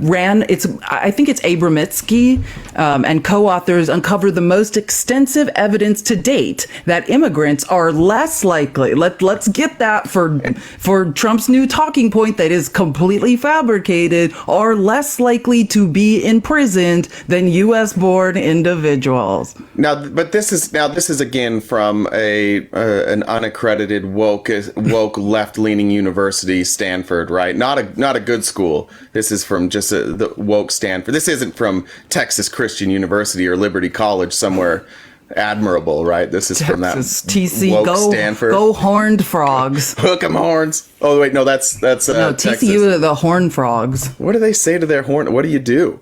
I don't know, but it's waddle at them. You're like horny frogs, and you're Texas Christian University. I know someone that went there and played volleyball. The rules in their dorms and stuff, Christian universities are no fun. There's no fun to be had at Christian universities, is what we've learned. This is from Faith, 49% to the court jester, W. Felice. Thank you. Today, immigrants are 30% less likely to be incarcerated. We're not talking about small numbers. That's a huge percentage. Or less. 30, right? Mm-hmm. Is that what we said? Okay. 30% less likely to be incarcerated than are U.S. born individuals who are white. Specifically, that's what this study is about. So let's get that. So now, we're not talking about the African American community or any other minority community that the right also likes to blame crime on. Not talking about that. Well, and I assume this is just because all these left woke cities like San Francisco and Chicago, whenever they arrest somebody, they just mark them down as white, right? So they can skew the. Right, that must be what happened. I'm sure Stanford's going to get to that because this just doesn't sound right. Because I've been told that immigration, we need to be worried about it because it causes higher crime rates. So if we had more immigration and that would lower our crime rate, that that can't make sense. So there must be something else in this study that's going to tell us at the end why really it was the immigrants. So this is really interesting. So today immigrants are 30% less likely to be incarcerated than are U.S. born individuals who are white, the study finds. And here's the interesting part. And when the analysis is expanded to include Black Americans whose prison rates are higher than the general population, the likelihood of an immigrant being incarcerated is 60% lower than of people born in the United States. Do you understand like what this I see what they're means? doing. I see what they're doing. They're setting you up. They're going to make you think that really immigrants are committing less crime. So it was 30%. Now we're at 60%. I see what they're doing. They're setting us up for the grand finale, the gotcha at the end. Stop. Anyway, so while other research has also debunked claims that there's many other studies that immigration leads to more crime, this study of incarceration rates provides the broadest historical look. I love a broad historical look at the relationship between immigration and crime across the country over time. All right. So Republicans are obviously going to discredit this because it included broads. So this isn't going to work for them. So it's since 1960, and you can look at the study. Like, do you have the study open? Like no. Which number was it again? I'm not sure. I have a million tabs open. It's probably open, but I have to go through it. Let's see. Why can't I find? Why is it so hard to find when we need it?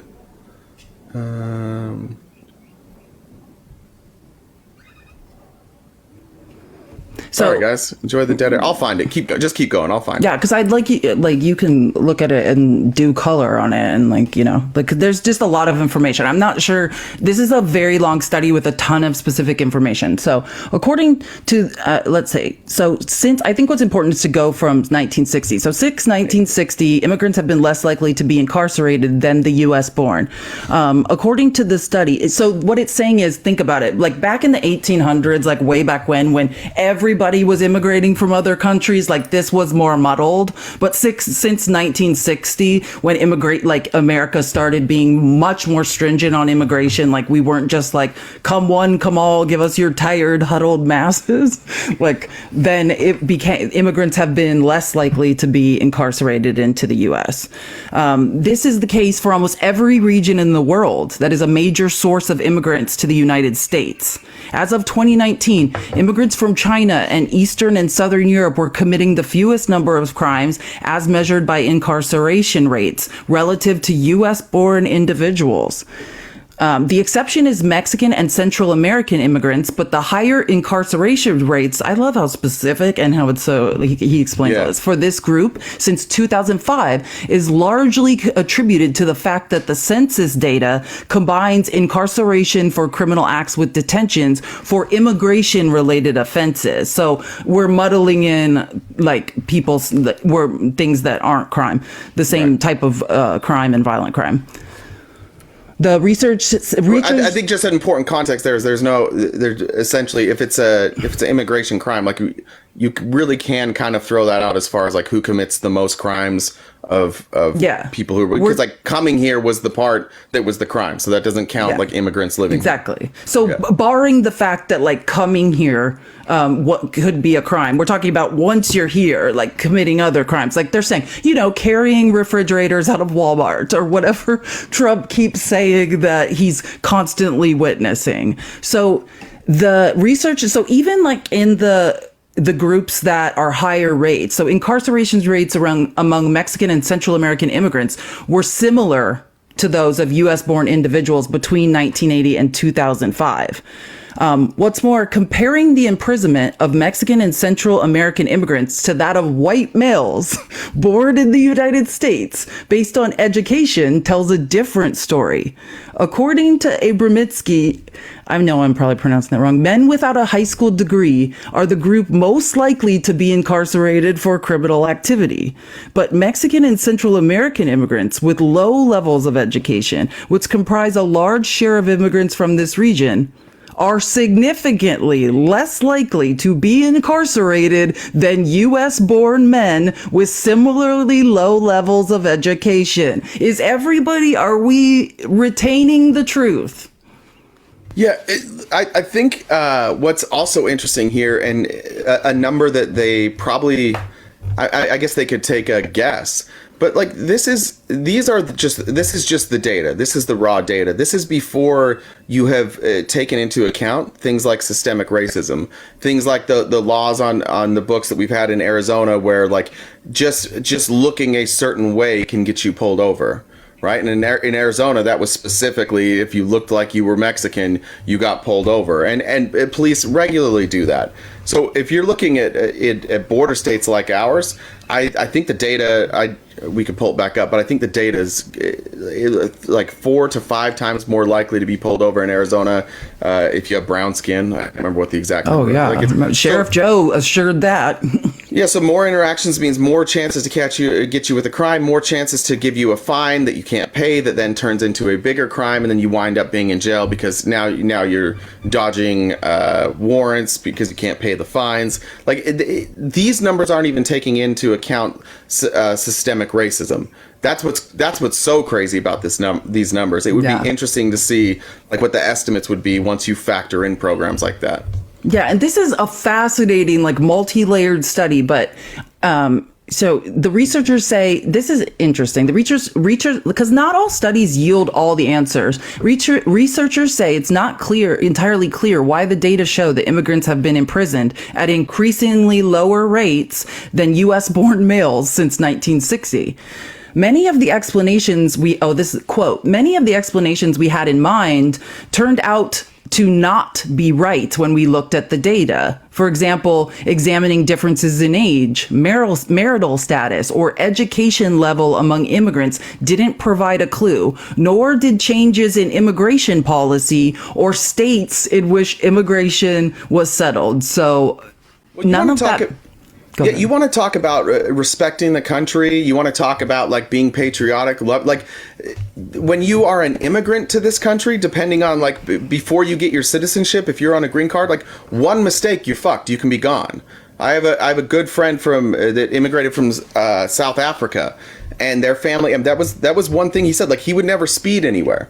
He's like, we were taught not even to speed. Like there's no way he was ever going to drink and drive. He always paid his taxes early. He was an independent contractor. He overpaid. I mean, this guy went above and beyond to make sure that he didn't do anything that could even be looked at like a crime, or anything that would put him in a position where he could be falsely accused of a crime, because he knew one misstep, he was gone. Yeah. Imagine like the work it takes to immigrate to America, the discrimination, the blood, the sweat, the tears, getting here, all of that. Like they see it very much as a privilege to be here, right? A privilege that they're trying to protect. Some of us born here, I'm sure we can attest, value, we take it for granted. Being an American citizen, our free speech rights, all of the stuff that people are fleeing here to enjoy, we have taken for granted since childhood.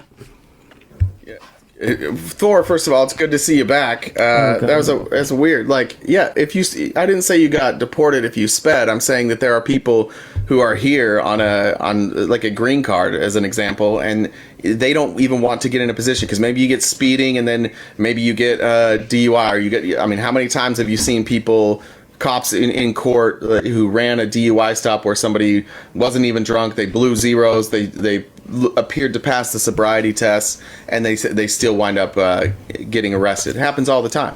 Thor, I'm so glad TikTok threw you into this live, because this is for you. How many times have I been alive with you, Thor, where you started spewing that immigrants commit crimes? That is one of your... Thor, if anyone doesn't know, is also, we're all... Well, I'm not going to dox. Everyone knows where we're from. We're all from similar places, and... Thor, what's the name of the study? Let's make sure Thor gets the study. Write this down, Thor. The mythical tie between immigration and crime. He's saying they do. Should we let Thor up here? Yeah, that's fine. Yeah, I don't care. Thor, do you want to come up here and defend your incorrect position? Well, I think this would be a good. You've went over this. I think this would be a good opportunity for you to at least like share the data. What's up, buddy? Hello, can you hear me? Loud and Long clear. time no talk. Hey, Felicia, you look good. Did you lose some weight? I can't barely hear you guys, but you look good. I haven't talked to you guys in a long time. Yeah. This is a pro tip. Don't ask people on a live if they've lost weight. That's probably not a good idea. Oh, I'm on purpose. Thor does this all the time. Thor has insulted me like literally every single thing. I'm trying to lose. I'm trying to lose weight Thor myself. has insulted me about. So I'm trying to lose weight myself. This is actually an ongoing thing. Are you? No, I'm trying to lose weight myself. While you're. No, I'm at my wife's appointment for her cancer thing. Okay. Anyways, what were you saying about the data? But I wish I was at McDonald's. I mean, anyway. But what were you saying I about think the you data? guys are a little disingenuous because the fact is that when I used to live in New York City, or not New York City, New York, Border Patrol always stopped me. Could have been because I was brown. I mean, I'm more Asian, but but they pulled me over, and I pulled me over when I was in uniform, and I always thought, this is kind of strange. But you know what? I was fine with them pulling me over because they're there to protect, the borders, and I was okay with that, and I wasn't scared. This study is just about. So maybe you missed the first start. This is a study from Stanford that they looked at census data from 1850 to 2020, and they found out that like post 1960. Basically when like you were now generationally American, like most people were generationally American, you saw a higher percentage of white U.S. born residents going to jail and committing crime than first generation immigrants and across the board. So what the study is showing is that the more crime is being committed by white U.S. born citizens than first generation immigrants. That's what the study is. Specifically white males. It's White really males, what thank the you. study mentions over and over again. You're muted, bud. Thor, you're muted. Thor, you're muted. It's probably because there's more white people in America than brown people, I guess. I mean, this is percentage. So this doesn't work either. You're desperate to try to find a way out of this. That's not what we're talking about. Yeah, but this is their incarceration rate per 100,000. So they're already taking into account all of the the disparity between numbers. This is on a percentage basis, right? It's per 100,000 people. So I'd have to look at the study. And it's a like. They were together for a long time, and you started to see this little bit of separation. But as crime has fallen in the last couple of years, previous to COVID, we were seeing like record low in crime. First generation immigrant crime was dropping way faster than white U.S. born crime. Right, so we started seeing like even a bigger disparity. The further we go on, the disparity is getting like this. First generation immigrants are committing less and less crime, and this is including their immigration crimes. Right, it's like a crime that me as a white U.S. born resident, I can't commit that crime because like I'm a resident, I have citizenship. So that even includes those crimes, and they're still committing less crime. Well, what crimes are you talking about? Are you crimes like? Are you talking about essay rat crimes? Or are you talking about crimes? Oh yeah, it's stuff that people got incarcerated for, that they went to jail for. Incarceration rates. Well, I mean, crimes, not like misdemeanors. We're talking about things that people go to jail for. I know for a fact that the things that I did in my life, I mean, I'm not an innocent, angel, and I've done some things, and I've gone to court, and I've done, blah blah blah, and I've never, when I had a green card, I never was incarcerated. I was never deported. I was never threatened to be deported. Yeah, but your personal experience, with all due respect, is completely irrelevant. We're looking. But I'm a green card holder. Wait, hold on. I mean, I could be. I could be the same black man that you're talking about, fearful of being arrested and incarcerated.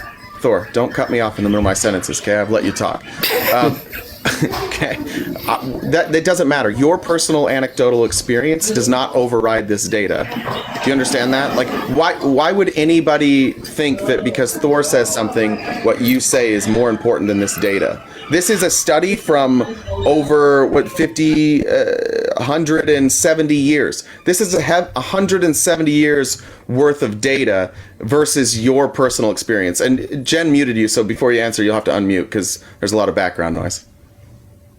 I wasn't really disputing the report. I was disputing the fact that your anecdote about the black man being afraid of doing things in his life because he was. Well, hey, bad news, Thor. My friend from South Africa, white.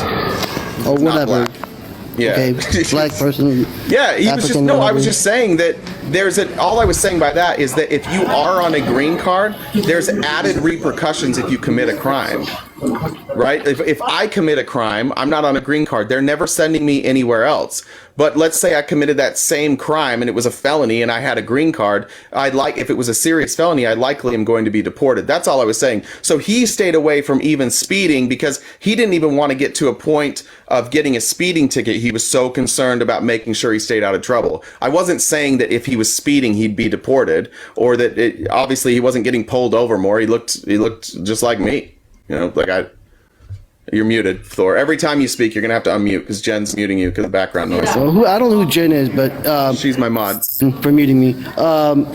But maybe he was a very moralistic individual that decided that he wanted to live a nice narrow life.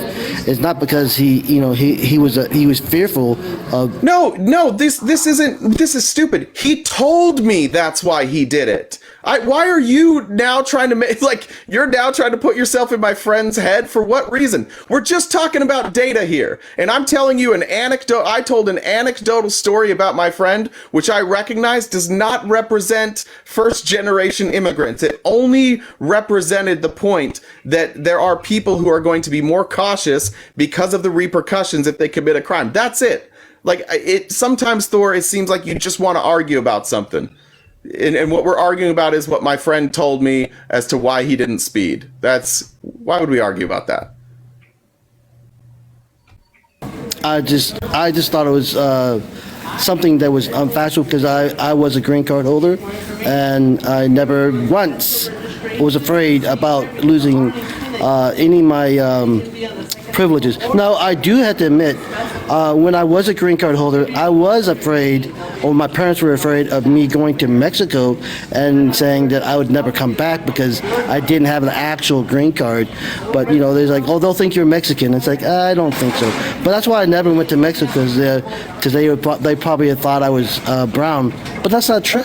Okay, so you can recognize then that sometimes people, when they're immigrants here, there's a certain amount of fear, whether that fear is real or not real, whether it's going to be real, I guess it's going to be realized or not. There's fear that goes along with being an immigrant, correct?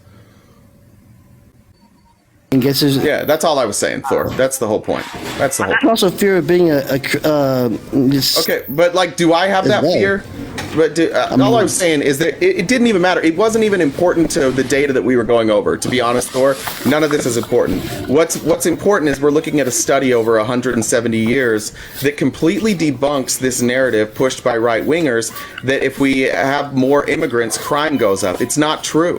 Crime goes down. If Americans had less babies and we had more first-generation immigrants, crime would be lower. Thor, mute when you're not talking, just because I think you're at an airport or some sort of missiles are being launched behind you. Where are you, at Mar-a-Lago? So just mute. Boom.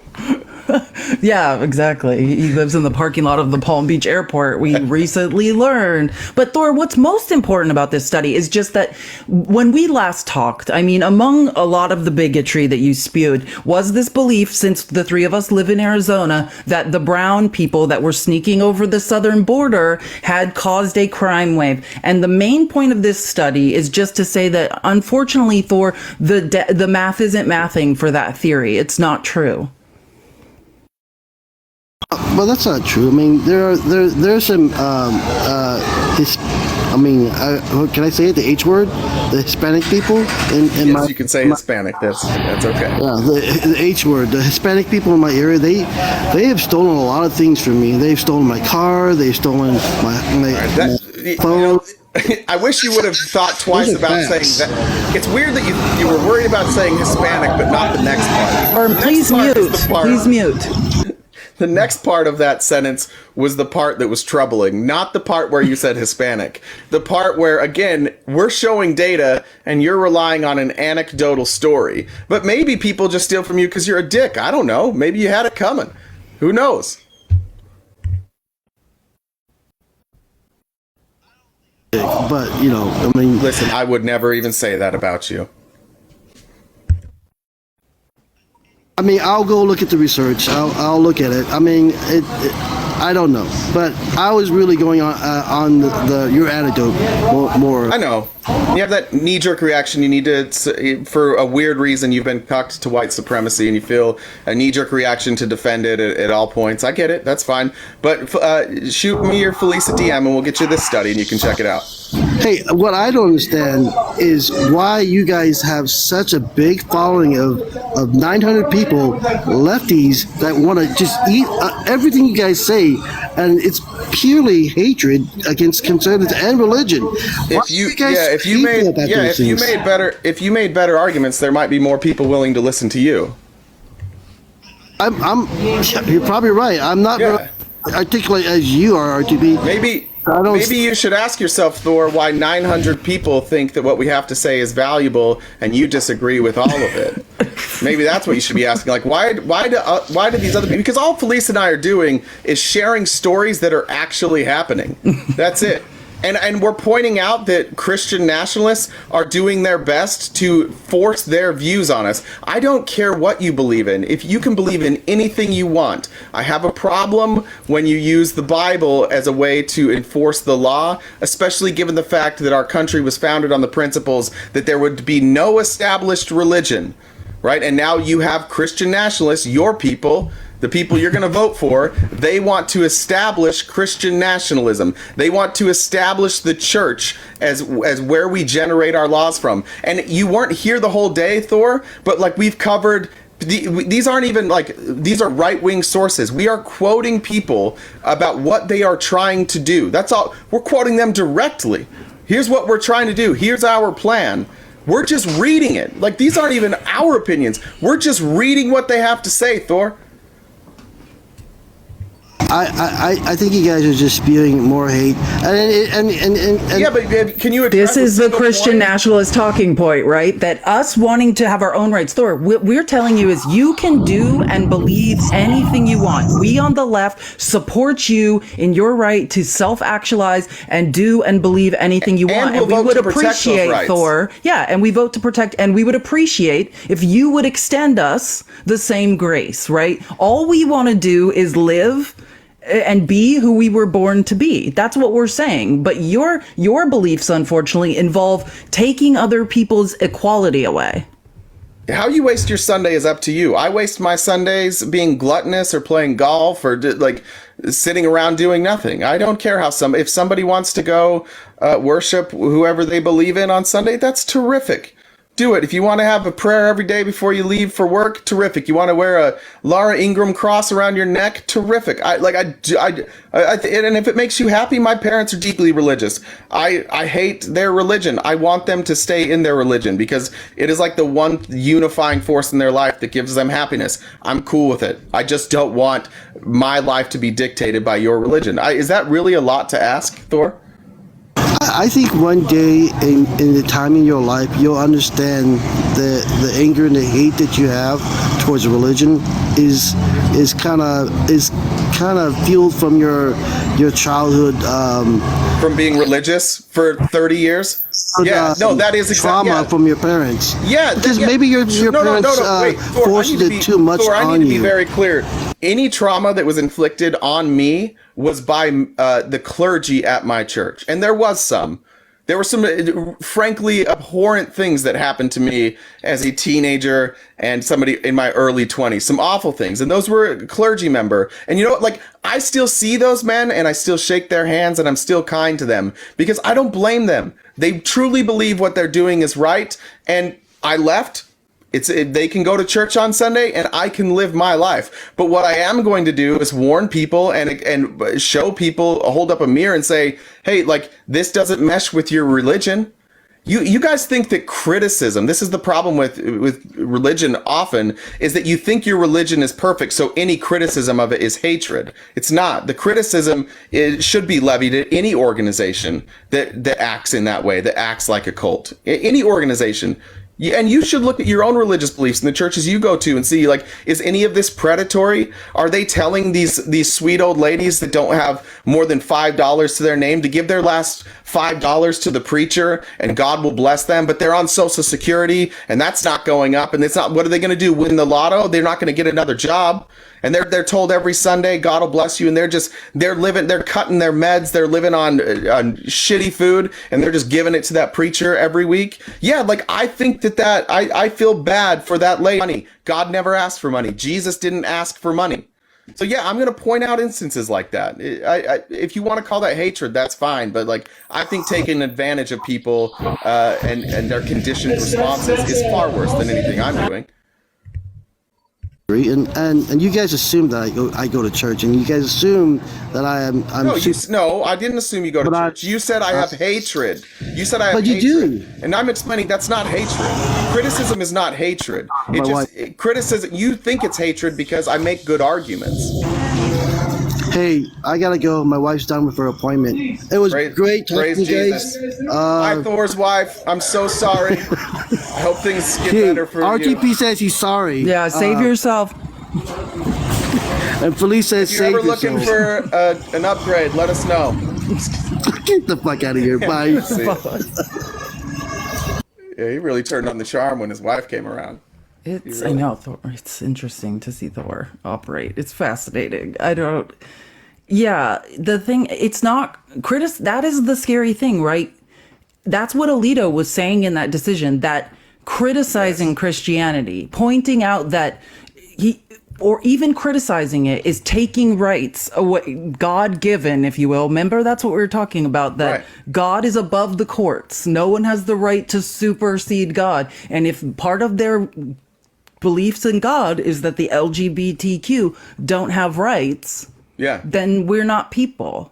And I've had countless conversations with Thor, and it's exactly what you said. I'm critical of religion because of my own personal experience with it and the victimization that I experienced. Like, that's what happened to me. Sorry, like, that definitely happened. Like, it can't unhappen. So that's what I'm talking about. But being critical of religion because they're trying to take my rights away is a different story. And I've always told Thor that my only problem I've ever had with Thor was his criticism of things I cannot change about myself, right? Being part of the LGBTQ, being a woman. I mean, I don't think Thor understands, like, if you say the term fascism, like what the tenets of fascism are. But as it relates to his criticisms of me, everything I can't change about myself that goes along with a fascist viewpoint is what he has criticized me for.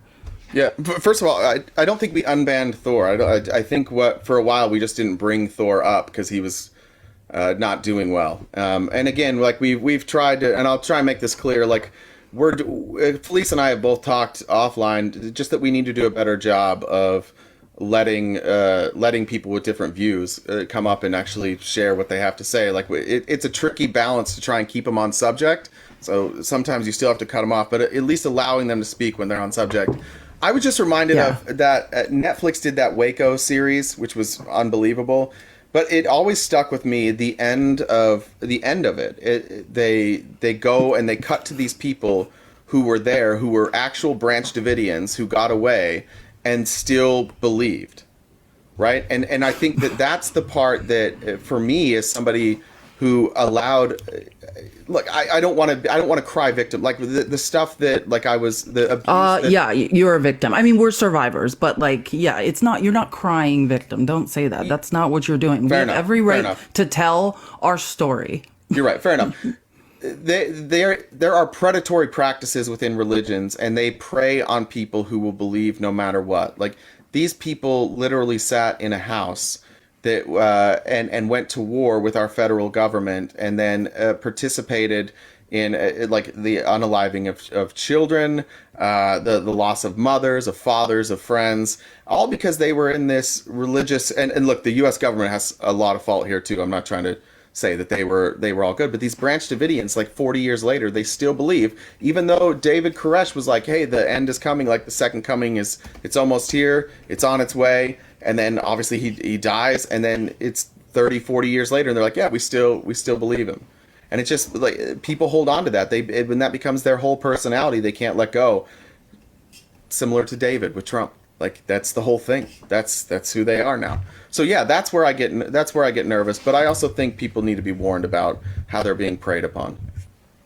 Yeah, and I agree. We did have discussed, and we do want people to know. Like, we want people to be able to come up and to explain how they feel, what they believe, and so yeah, we're definitely going to be more cognizant of that and allow people. Yeah, here's your chance to do that. Oh, okay.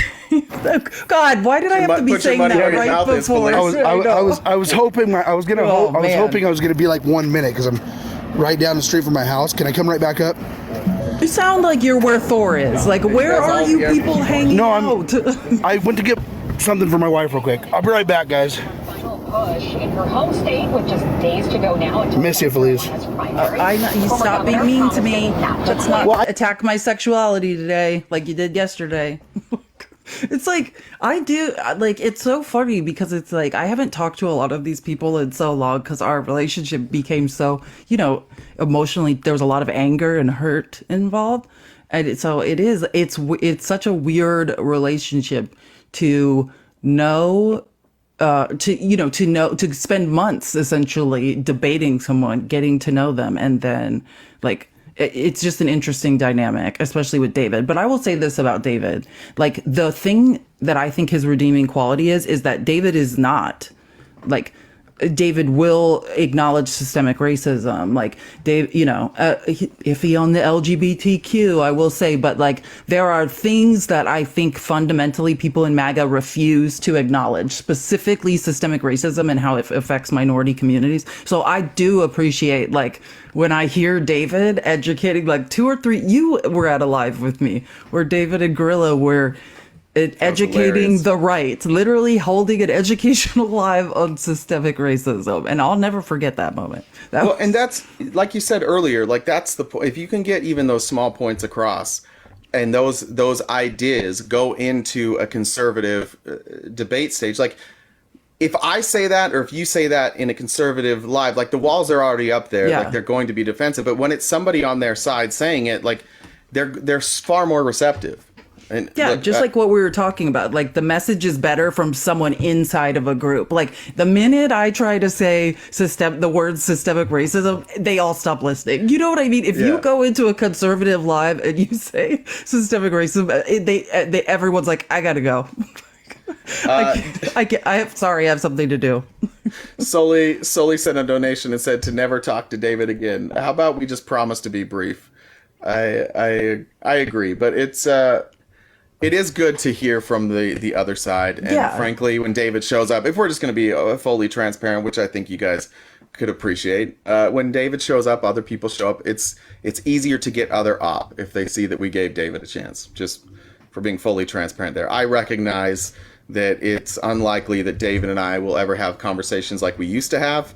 I know you guys used to have different. You guys are going through a rough patch. We'll see if you come out of it. It's a dark time in your guys' relationship. But I think what needs to be probably my perspective, and I'm not going to speak for Jay, but my perspective on it is I'm so passionate about teaching. I was a teacher, and as an educator, one thing I passionately believe in is it's everybody deserves to be educated. Everyone deserves to be part of a conversation. And so that's kind of how I see it.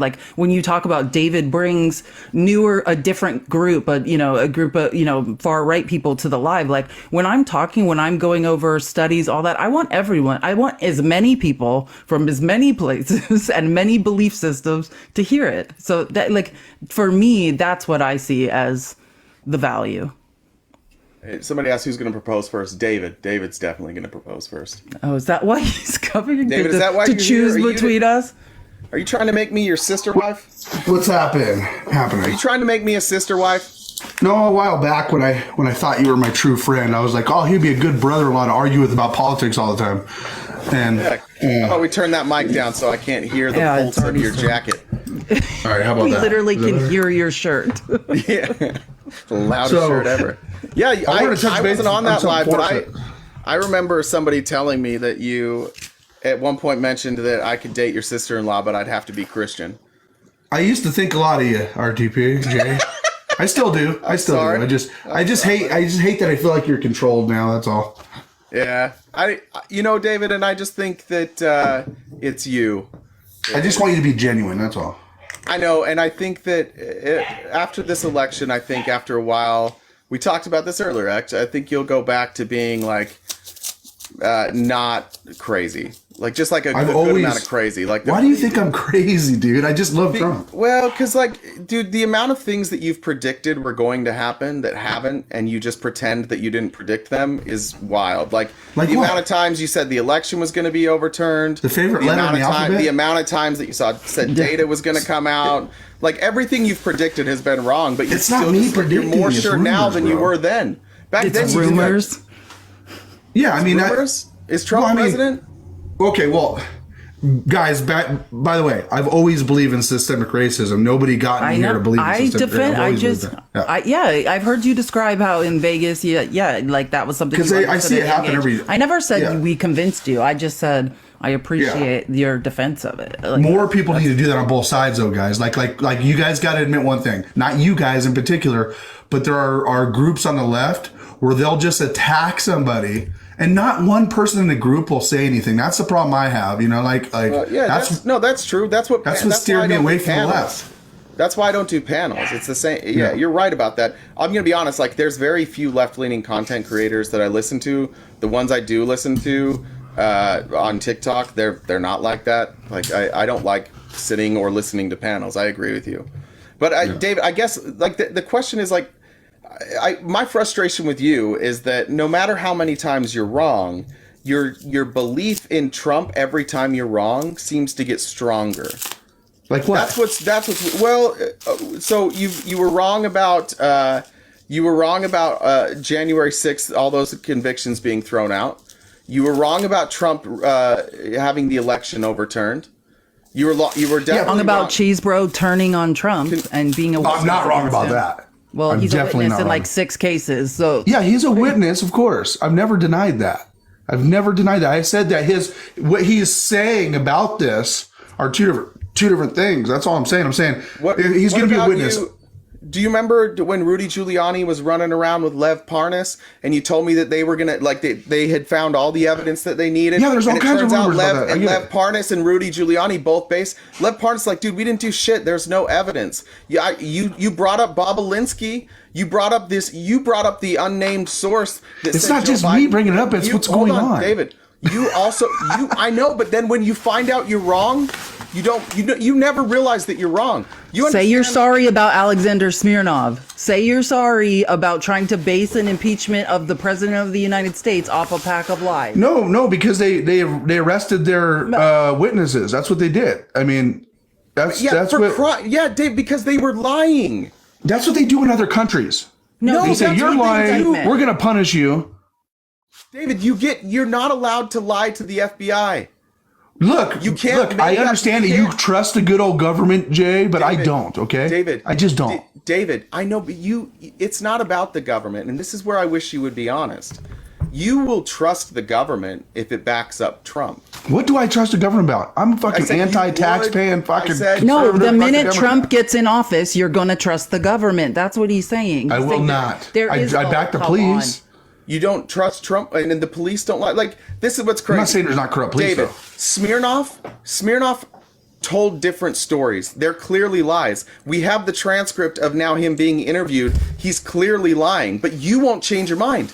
You won't change your mind that Joe Biden's corrupt, despite every single piece of evidence that has come out against him. He's either proven to be fake or it doesn't link to him. And you're No, still, it's not. And you It's guys not been just show proven up yet, every though, day man. with That's the the thing. same No, shitty. wait, let me say something about this indictment because I just want to do a statement of fact thing. This is not just about lying, because yes, you can't lie to federal investigators. You can't lie and obstruct an investigation. But David, again, this is not one of those situations. Right? This is a situation where his story, right? He kept giving a story, the fake story that he knew for a fact that the CEO of Burisma had given $5 million to business person one, that's Hunter, and his dad, Joe Biden. Okay, so that was the story. But what it turned out when they I'm not caught up on this right now. Just listen.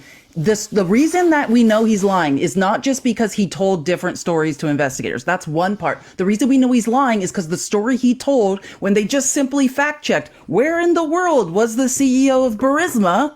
He was in a different country than where he's. This guy said. Can you tell me something about my side? But that's what I'm saying. And the other part that has come out in this that you need to understand is this man's testimony is that the information he got, the story he was fed, is from Russian officials. Okay, fine. Can we say this? Look, let's just say they're all liars. Okay, let's just go with your guys' hypothesis. They're all liars. Okay? How about we just go? What if we just go with the ones who have been caught lying or who have admitted lying? What if we just amended it to fine? Okay, the guys got caught lying. Okay, and so admitted that they were lying. Yeah, fine. But you know what? The part that doesn't make sense to me is all these people that are willing to lie, right?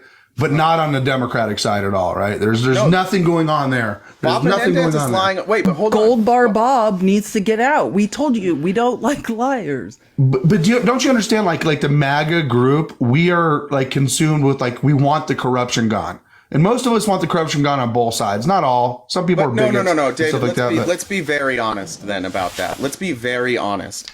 Every bit of corruption that's been proven on the right. That involves Donald Trump at all, you brush that off as a lie. But then hold on. Then you want us to criticize Democrats, which we regularly do. I've criticized Joe Biden. Earlier today, she's not a Democrat anymore, but we criticized Kyrsten Sinema. We've criticized repeatedly the Democrats who continue to be pro-Israel and support what we view as the genocide of the Palestinian people. Like, we'll be critical. Definitely not. The problem that I have, David, is when I ask you about specific things, your response is always, I just want you to understand that we think it's unfair. I don't care what you think about your feelings. Why can't you and I, David, have a discussion about the facts? And at the end of that discussion, you and I sit man to man and say, what were the facts there? And then you and I should be able to come to the same conclusion. But every time we bring facts, you change the story, or it's like, I wish you could see, or why don't you talk about Democrats? Well, David, if you want to spend an hour talking about Democrats, I'll fucking do it. I don't need to spend an hour talking about Democrats. But you have to stay on subject. And the subject is Donald Trump now has had 2 juries who have found him civilly liable for fraud, defamation. Cool, civil, man. Cool. Cool. Hold on. Fraud, which is a crime, defamation, which is a crime, and sexual abuse, which is a crime. There's no jail time there, dude. These are juries of his peers. So the only reason you don't believe them is because you don't want Donald Trump. Do I believe that he probably did some tax frauds? I told you guys. Yeah, I mean, he's if you go to any CFO, he frauded the capital marketplace. That's what I get it. I know you guys feel so bad for them. I know. Why doesn't fraud bother you? So no. Why are you trying to explain? I don't even explain. You guys both jump on me. You guys both jumped on me as soon as I even said 2 words. David, I'm trying to tell you. David, these are follow-up questions. I'm giving you chances to answer questions. This is how conversations work. And I said, from the very beginning, you can go to any CFO. When you guys said Alan Weisselberg was guilty of tax crimes, I said, yeah, you could probably go to that whole fucking New York skyline to all the different CFOs and everything. One example. I'm saying you could probably go to any CFO and dig the way they dug at them. See, David, this is the problem. You're making. Can you use realistic? David, no, nature? This is a hypothetical that you made up in your head. I legitimately don't know, and either do you. I would doubt that very. You said you owned a business, dude. Don't try to be a liar, David. bro. David, please. and I never. And my business was, at a time, I had real estate holdings, and we were careful with our values. I would doubt. Oh, I'm sure. I'm fucking sure, dude. I would doubt, David. You probably never littered either. I would doubt, David, that very many people are tripling the size of their real estate and putting a 5x valuation on properties that are worth nowhere near that. But if they maybe are, not to that extent. Maybe not to that extent. Why can't you and I agree that somebody who will trying to agree with you. keep the laws as a business owner should not be the person we put in office to keep the laws or to help write the laws or to help enforce the laws? Do you really care to make progress? Because like when you were talking to Thor about immigration, illegal immigration, David, people do crime because they can't get work. David, this is the problem. And that's facts. David, listen. You have to That is learn not facts. how to talk That is facts. to other they human can't get beings. work. David, I asked you a question. Because of our fucked up government. David, I asked you a question about should we trust somebody who's dishonest in business to run our country, and you said immigrants. No, because Don't actually tell me that's what I came up here for David, to talk to you you about. can't talk. You can't have a conversation. I'm not the one that changed. Did he? I said his. So let me ask the question again. I said he's probably David, done some if tax crimes, dude. If somebody Maybe. is a crook in their private life, if they're repeatedly breaking laws, why should we trust that person to run our country in an ethical way? Because when you subjectively look at the crimes that were committed, especially like the New York case in particular, okay, and you look at the crimes that were committed, over-evaluated, he ripped off some, the bank could have got a higher percentage in his loan. He wouldn't have qualified. That's not what he was charged for. What was he charged for, David? Man, you went over this fucking case with me the other day. Yeah, what was he charged for? You're misstating I don't care about this case. Again. What was he charged for? What was he charged for, David? But I told you yesterday. I know you don't care. But you're stuck on this case. I know. I get it. No, we need. You guys got the. I know, David. This is why. But this is why I don't want to talk to you because you won't talk to me. If I ask you specific questions, if I don't know much about it, why would I talk to you? Well, then about that? Say I don't know. Do you know what he was charged for in New York? You told me yesterday, and I already forgot. But you don't remember. Over-evaluating his taxes is assets. Fraud. Yeah. Fraud is what he is. He made financial documents that were full of lies, and he presented those to banks in order to enrich himself. Well, he signed them, most important. Why are you guys stuck on like the financial thing? I get it. David, we're not stuck on it. This is the first time ever in the history of our country a former president has been found civilly liable for multiple crimes. Have you noticed that most Trumpers don't give a shit? Our country started in 1776. It's 2024. This has happened one time. Stop asking us to ignore a once in a lifetime probably experience. Like this. That's how I feel about Georgia. This is the only time it's happened, and we still have like 7 more cases to go.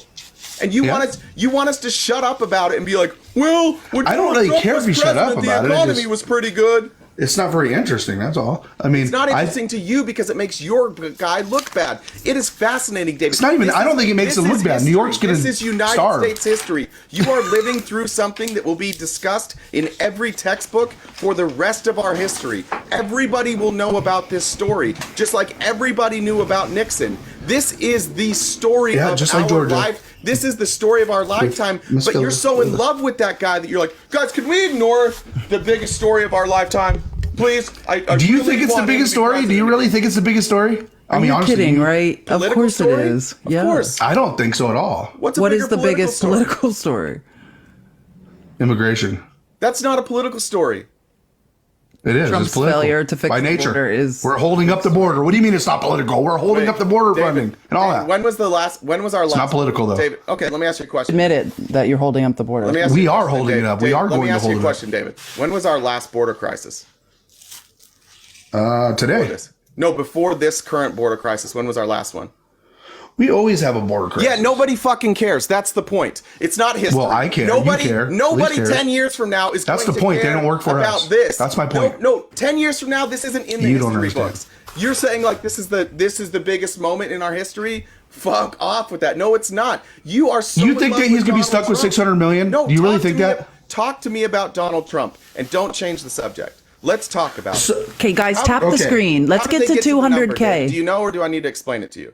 How did they? No, don't go back to the fucking federal case with New York. Come on, man. Let's go to a different. We're talking about. That's what you've been talking about for days and days. Dude, aren't you tired of it by now? And you can stop being a coward and running from it, or you can have a discussion. But I think you're a coward, David. He's got to appeal. I don't think you want to appeal. And I don't think you want to address it. What can I say more about it? He's stuck. Well, let's talk paying about the fucking bill. Let's talk about it, David. I'm not asking you to. See, you think you don't want to have this discussion because you don't have a defense. It was a bench trial. Be quiet. Be quiet. No, it was a bench trial because of Alina Habba. But David, just that was false. That was false. There was no box to check. That's false, by the way. I'm not debating you. You can talk to Jay, but I just want to say a fact. Okay, what happened? He's not stuck with the bill. He stole a bunch of money. Your handlers won't let you, please. He defrauded people and stole a bunch of money, and it's called. So think about it. He engorged himself with money that he never should have had, and now disgorgement is happening. They are taking the money back. So he's not stuck with a bill. Like, I just want to clarify what's happening.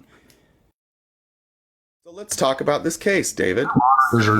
Let's talk about the law, because here's the thing. The reason you're upset... Jen is a stupid moderator. Dumb moderator. Jen's a dumb moderator. Go ahead, Jen. Do it. I did it. See, David is just a coward. When David gets cornered, he gets really upset, and he goes after Jen because Jen mutes him. Yeah, fuck you. You don't get to talk about Jen like that. David can be blocked. Sorry, David, you just got another month of block. Come back when you can act like an adult. That's the real problem, though. Like, we can't get conservatives to even have a conversation with us anymore. Like, I'm desperate to have a conversation about facts with a single Republican without playing whataboutism. That would be terrific. By the way, those in the box, I see congressional... Guys, tap the screen. Let's get to 195K. Something. Tap. Too bad you can't tap David's face. Just pretend Jay is David. I could put my background as David. That's what I was gonna say, but yeah, I couldn't get a word. It's true. Like right now, every day that goes by and we inch closer to this election and these trials are proceeding. Yeah, like I just think in order to defend the position of the right, like you have to break from reality. You know what I mean? Like, because you can't have, like, you're, like you said, desperate to have a conversation about facts. Well, then if you have a conversation about facts, like we're all going to be in agreement. You know? Like they have to break from reality and deny it. Like the key is the denial of reality. For anybody that's in the box, we're just taking opposition right now. So I see congressional something, CDR Patton and Jason FTW. Please, it just helps us out. It's hard to get through the comments. If you'll drop, if you're not opposition, I understand David makes a lot of people want to talk, but we don't really do. If you're new here, we don't usually do panels. We'll bring up op and that's it. No, you didn't get reported by. I thought David was blocked. Just block Dave. There you go. Thanks, Jen. Bye, David. I got reported by Jen. Nobody reports. I mean, obviously someone might report people, but it's not us. Like I've never reported someone in my life, for the record, ever. So listen, like, don't ever accuse me of reporting anyone. I am anti-reporting. But I am 100% sure that there are people here who are reporting David. I'm not saying it's not happening, but I'm saying like he's accusing us specifically, like that's not happening. And like I just got flagged for harassment and bullying, so there we go. I have been, maybe we should just change the topic. Yeah, I was going to say, like, there's so many people I could report. Like, if I started reading the messages I get on air, like, we'd all be in tears. Like, it's scary. And I still have never reported those people. Like, I don't do it. Do you guys want to rethink the FMB? What's the FMB? I don't know. Who said that? I don't know. Somebody is it someone you know? Merchants Bank? I don't know what that means. Yeah. All right. Well, everybody. Oh, there's Jen. Jen, I don't want to do David stuff. Are we doing David stuff? I don't want to do that. If we are, did you need something? I was going to say, so just a review, we were originally talking about, and it happened in quick succession, but we were just debunking through a Stanford study, the myth of migrant crime. Like, that's what we were doing. And if you notice, like, we're dancing around to every issue, because anytime you present with facts and say, can you just admit that this migrant crime wave that now this is Trump's last thing he can try to push is not based in fact. And the answer was no, they can't admit that. Hi, Jen. By the way, I find it funny. I don't need to I don't need to report because I can just kick people. I have all the power to kick people and mute people. I don't need to report anybody.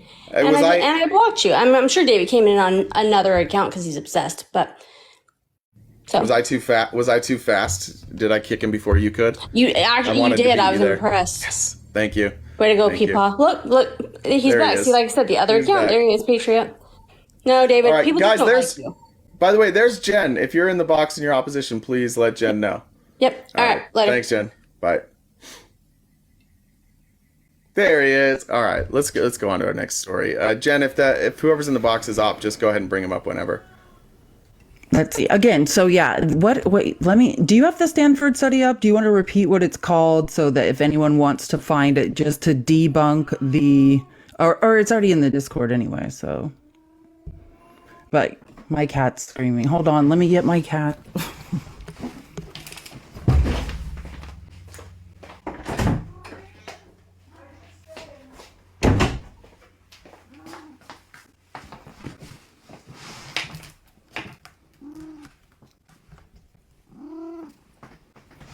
So, can you hear me? I can't hear you.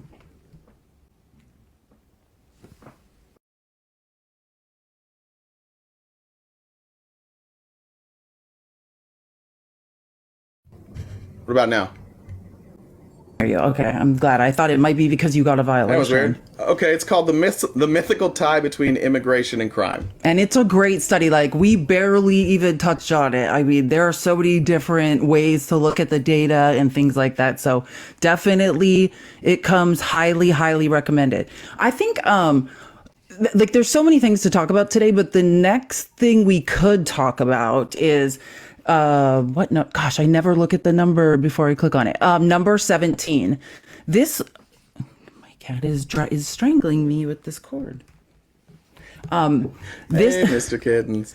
This is Mittens, the kittens. So it's called "There is much more at stake in Trump's Manhattan case than just hush money," right? And so this was another article that was heavily being cited yesterday on MSNBC. And it's actually written by, and if you know why they were citing it, Barbara McQuaid is one of the authors, she is a very famous former federal prosecutor who is a contributor to the New York Times, also to NBC, MSNBC, CNN, things like, or I think just NBC as far as I've seen lately. That's where she's contracted. But they were they're talking about the case. And I just thought, just the same way we keep hearing, like we just saw David do it, framing the Judge Engren civil trial, like, who really cares? Like, it's no big deal. It's a victimless crime. And that's the same narrative they're trying to push with the Alvin Bragg case that's going, well, depending on the Supreme Court's ruling, which that's why I was on MSNBC all day yesterday, because the Supreme Court is in session. And one of the rulings were literally in real time. They said in the next 72 hours, but people were sure it was supposed to be yesterday that they're going to rule on the presidential immunity, or not rule, but whether or not they'll hear the case. So if they don't hear that case, then that means that Jack Smith's trial will proceed.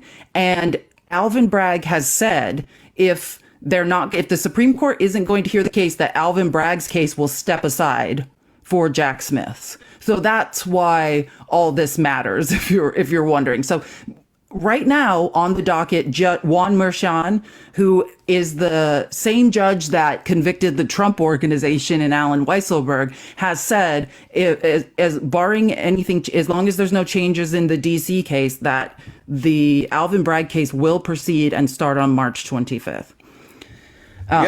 This article was fascinating. They do a good job of answering the question that a lot of us are going to be asked, and that's why I liked it the most. Is that the counter argument to this case even existing is like, just like every other case, like, should this happen? Is this unfair targeting of Donald Trump? Is this election interference? Is this the Biden Justice Department? And And I think this case lays out like a compelling argument for why it is important and why it's not targeting. Yeah. So let me just, I highlighted a couple of things. So, wait. So, but we think we can overcome those hurdles by seeking a secure conviction, reinforce the principle that in Manhattan and across the country, playing by the rules is critical to the integrity of both our businesses and democracy. So that's essentially what this is about, is do we want in our capitalistic marketplace and in our elections for rules to be followed? Or is it okay for people to commit fraud? Hey guys, can you hear me? Yeah, what's up? Hi, how are you? So I've listened to you guys, and I have a question because it was stated that Trump defrauded the bank and all these people. No, but didn't the guy... No. Wait, hold on. No, it wasn't. That's not what he did. He committed fraud by creating false financial documents, and that in and of itself, regardless of what happens next, if you submit those documents to obtain a loan, that is fraud. That is against the law. Yes and no, but in like real estate, when you're dealing with real estate property and things like that, you can have your own assumptions, but the banks are the ones that send out somebody and negotiate with that set amount of money. Right. So if he's saying he wants 350 for this said property and their appraiser is like, it's only worth 290, that's all we're going to give you. But the guy, That's not what this case is about. You have to read the indictment. but I'm saying the guy got on the stand. The CEO got on the stand and said he didn't do anything wrong. Christina, this is the thing. It doesn't matter what the bank says. The bank is not the victim here. The state is suing Donald Trump, not the bank. The bank was given fraudulent documents. That's what the findings were. And if you commit fraud, financial fraud, even if the bank first of all, most people who commit fraud, they tricked people into it. That's how they got to court in the first place. Very few people try and commit fraud, it doesn't work, and then they get prosecuted. The reason he's prosecuted is because it did work, right? And so every dollar he made from that fraud has to be by our law, that every dollar amount that he enriched himself has to be returned. You can't make money by doing illegal things, right? But didn't the bank say he paid it all back with interest? Wait, hold on. Again, can you make money by doing things that are illegal? Lawfully, are you allowed in a sense, yes, but we're talking about a loan. What other instances can you lawfully do something against the law and profit from it? Selling, I don't know if I can say it on here, on TikTok or schmugs. That's illegal, right? Correct. Right. So no, you can't do that. That's what I'm saying. You can't do that. Yeah. So this is the same thing. Donald Trump. But we're talking about a bank loan. No, wait. But this is the problem. You keep going back to the bank. They're irrelevant. It doesn't matter if he paid it back. It doesn't matter if he paid it back with 950% interest. None of it matters. It doesn't matter if the bank's happy with him, mad at him. It does not matter. He committed fraud by submitting fake documentation that inflated his wealth. He engorged himself. It does not matter what the bank has to say. That's why, despite the bank saying, hey, we were fine with it, we wanted more of his business, the judgment is basically, well, it doesn't matter. It does not matter what the bank wants, because the bank is not the person suing Donald Trump. Right? But when you go into negotiate, like for example, my house right now. Hold on. If the bank sues Donald Trump, they'll be seeking damages from Donald Trump.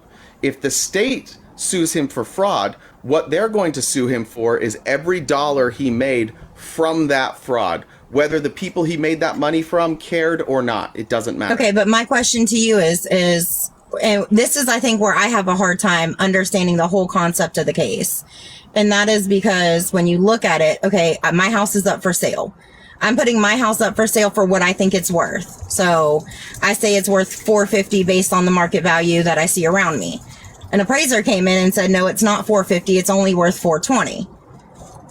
So somebody else came in and appraised it. So does that mean I'm doing fraud? No, because I marketed it, or I put on my paperwork that it's from what we were told $450, and then they come in and say $425. So where's the fraud? Well, the problem is that what you're talking about is analogous. So if we want to make this analogous, let's say you have a house that's worth $450,000 and you want to buy a second property, and your house is paid off, it's worth $450,000. The cabin you want to buy, it's going to cost you like 800 grand. You're not employed, you have savings, but you're going to need some sort of collateral for the bank to loan you money for your second house. So you make up documents and you say that your house is worth $800,000 when it's worth $450,000, and you submit that to the bank, and for whatever reason, whether the bank doesn't care or they don't do their due diligence, they accept your valuation of $800,000. You inflate it, you tripled the size of your house. It was 1,500 square feet. Now you listed it at 4,500 square feet.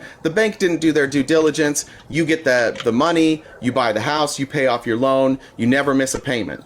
You still committed fraud. You still committed fraud. You can't lie on your documents to obtain the loan. That's the point. It's about lying on the documents to deceive people to obtain a loan where they can then make money from. Your original analogy, it wasn't analogous.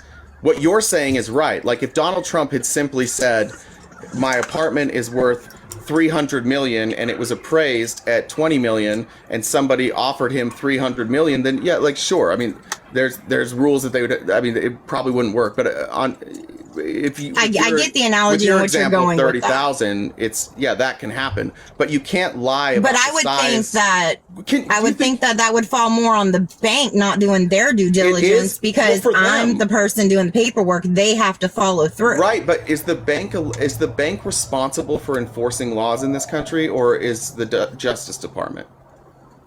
Well, the justice. Okay, so but also so are you saying that if banks don't catch crimes, that the Justice Department can't prosecute? No, I'm not saying that at all. Okay, but I'm just saying that wouldn't that fall more on? No, you just said yourself it doesn't fall on the bank.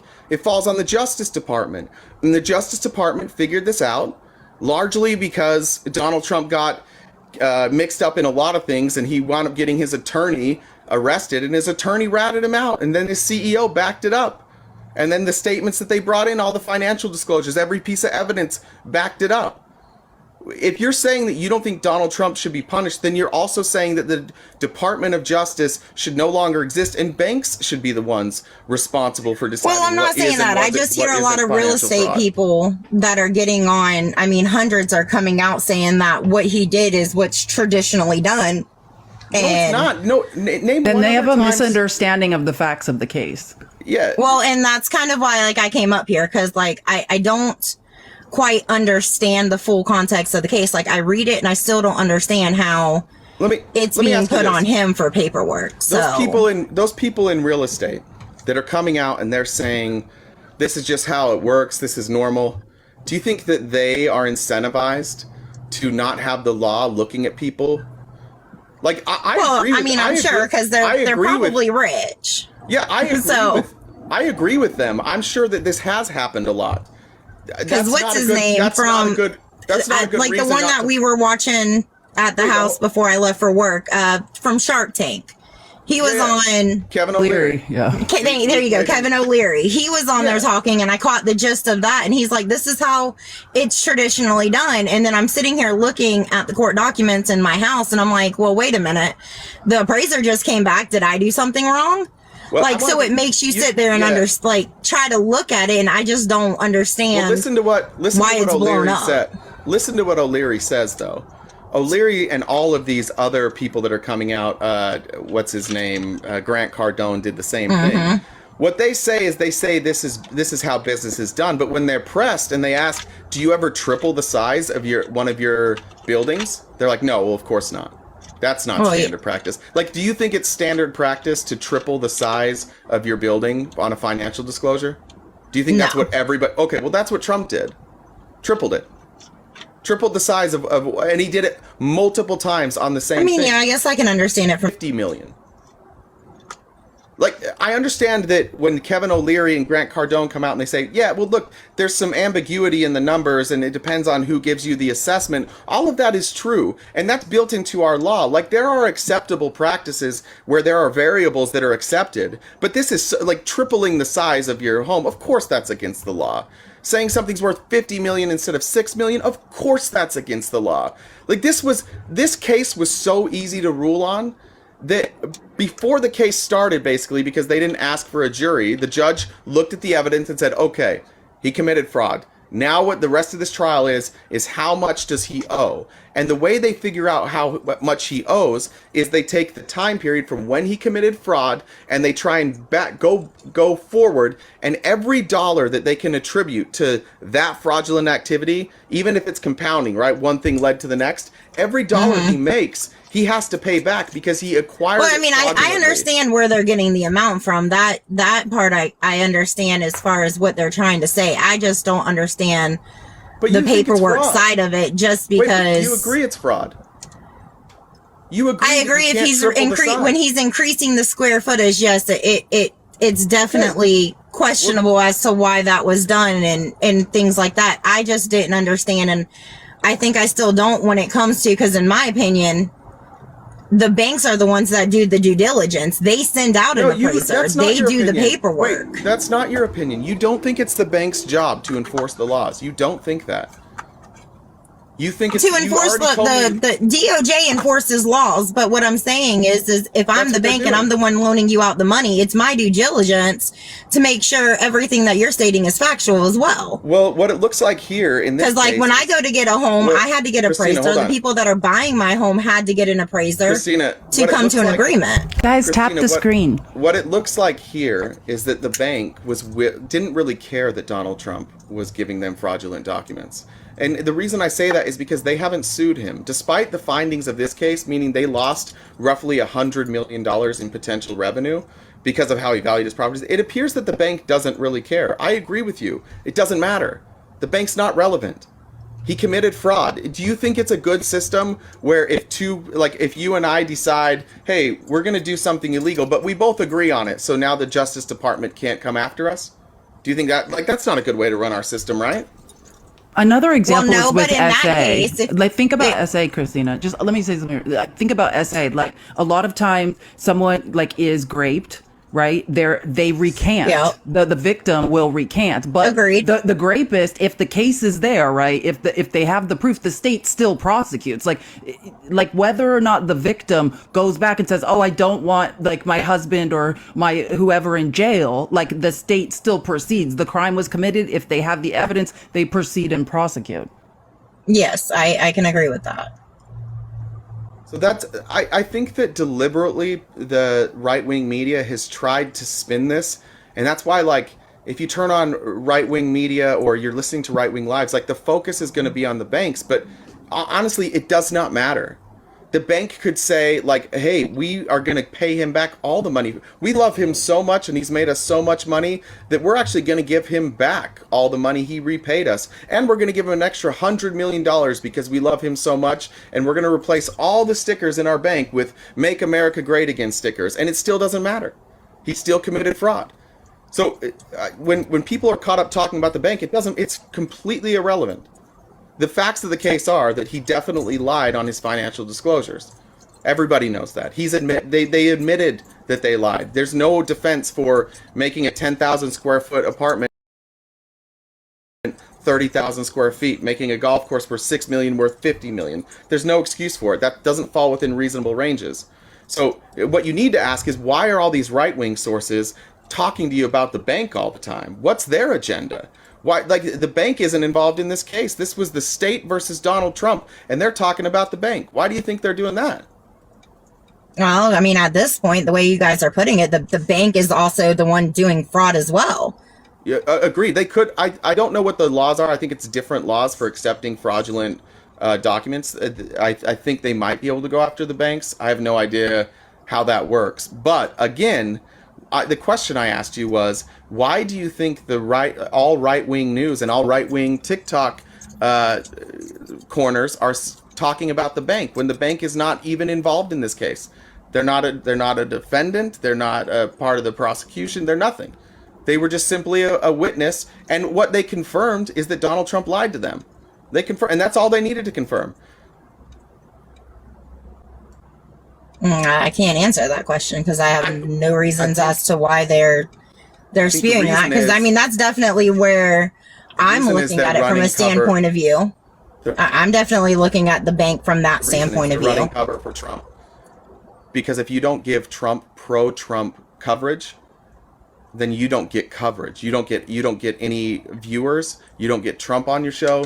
You don't get his lackeys on your show, and you lose access. So when you're in the Republican Party right now, your job is to run cover for Trump. And regardless, there are a lot of smart people in the news media who know this is bullshit, and who still they don't come out and say like that this was a bad ruling. They just consistently talk about the banks. The most honest people on the right are like, well, yeah, like I get it, it's a crime, but really look at how unfair this is. Like this, look at all this unfair. They're prosecuting him for everything. The whataboutism is the only defense. That's the defense for Donald Trump on all 3 civil cases so far. Well, yeah, he's guilty. Yeah, he was liable of it, but they just don't. Anybody could. This could happen to anybody. This is all real estate people. All rich men get accused of SA. Oh, everybody slanders. Right? Yeah, like no, I mean, I can definitely see your valid points in that regard, which is why I came up for kind of more a different point of view, because a lot of what I listen to is more so the right, and they do harp on the banks. Yeah. I mean, I used to be a right winger, so I recognize like the pattern of how they do things. But right now they're running cover, and I don't think that the Republican Party, I don't know how much of a Trump supporter you are, but like I'm kind of neither. I'm not a fan of Trump, but I'm not a fan of Biden. I voted for Trump the first go around. I did not vote for him the second go around, and I'm at the point now where I don't even know if I'm going to vote. I'm very I guess I'm curious. Have you ever examined your beliefs in Biden and said like, are these true? Are my beliefs in Biden true? I've looked at both, but I lean more conservative than on more of my beliefs. What beliefs do you have that are more conservative? I'm going to get so much hate for this. And I usually don't talk. I'm more conservative when it comes to abortions. I'm more conservative when... Is that personally, or do you believe that like we should legislate according to your beliefs? Or are you just personally against it? It's more so personal. I don't like the later months of abortion. That I get that they don't happen often, and usually they're with circumstances. But I'm definitely just not a fan of just going out and doing it. Yes, I know it's more personal. Okay. It's not so much more. But then you do recognize that because of conservatives, because of who we elected to the judge, and because of orders by conservative governors, there are women who are like their lives are actually in danger because they can't get medically necessary abortion. I agree. So there's medical necessary ones.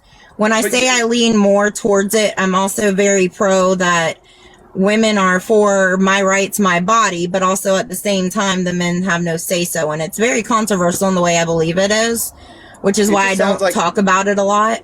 Well, it just sounds like you sound more like a moderate Democrat, somebody who has like what they view as a more reasonable cutoff date determining on weeks, whether it's 16, 21, 30, whatever the weeks might be, right? I definitely believe it needs to be under, 12 weeks. And you gotta recognize as a woman, like the Republicans directly went after the rights of women to choose, right? Mm-hmm. So if you are conservative, I understand your personal views are conservative, but I assume you also are somebody who believes in equal rights. It seems to me that on abortion, you actually align far more with you actually are like maybe a little right of Joe Biden. I don't know. You're right around what Joe Biden is. I don't know if I'd say it that way, but maybe. I don't know. I mean, I just sit on the fence.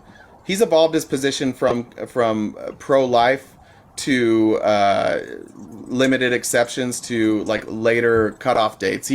He doesn't draw a real distinction, and frankly, either does Donald Trump.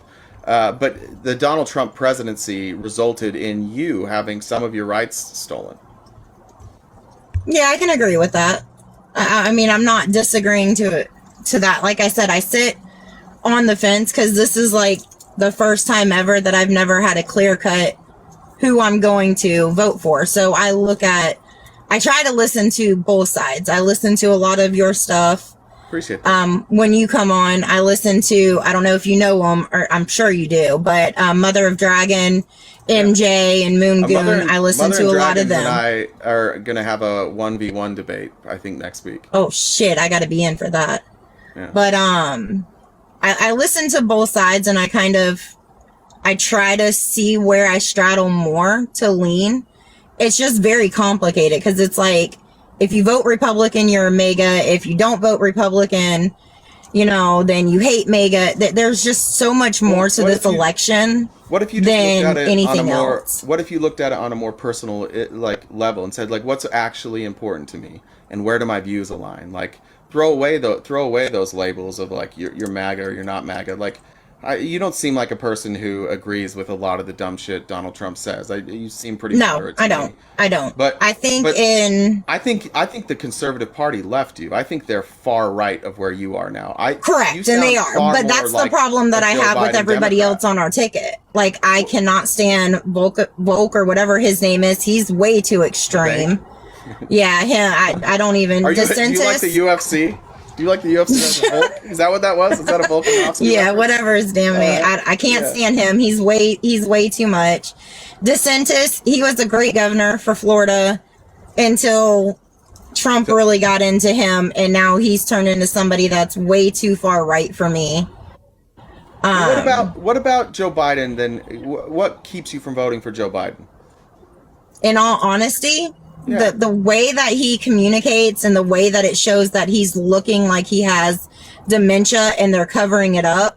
The biggest thing that slid me away recently was that his own people said he's unfit to stand trial. If you're unfit to stand trial, then how can you run a presidency? This is, I hate to say it, and I know where this is coming from. This is coming from Maud's Live, and this is something Maud and I will discuss, but what you're talking about is a special prosecutor with no medical training whose job was to determine whether or not Joe Biden committed a crime. And that person, by the way, was appointed by Donald Trump and is a Republican lapdog. Like, they kept him on that case or on that investigation because they didn't want to look like they were being biased. So this is a Trump person.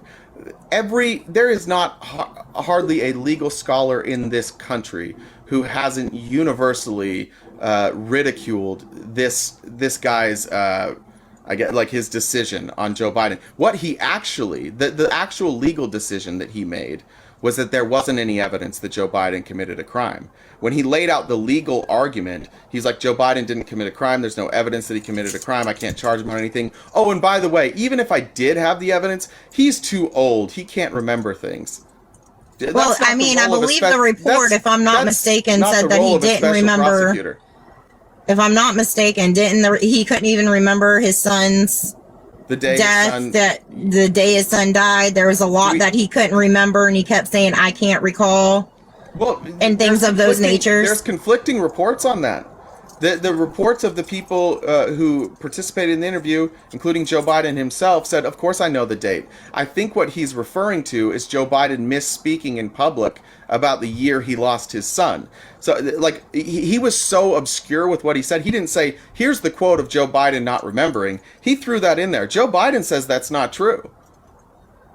And I've heard Joe Biden. I've heard him say it's the press conference, and he says, "Of course I know." He said he was angry because he even asked, like, he remembers every minute, every year. He has a memorial on that day. Like, he absolutely knows when his son died. And the do not. Yeah, I mean, I saw this press conference and I watch carefully, but I do look at what both sides are trying to say. So, like, that's kind of one of them that hit, though. Do you recognize that one side? Both sides are very critical. Like, there's no question we're hard on Donald Trump. But on the Joe Biden side, has there been a single accusation made by Republicans that has ever had any evidence behind it?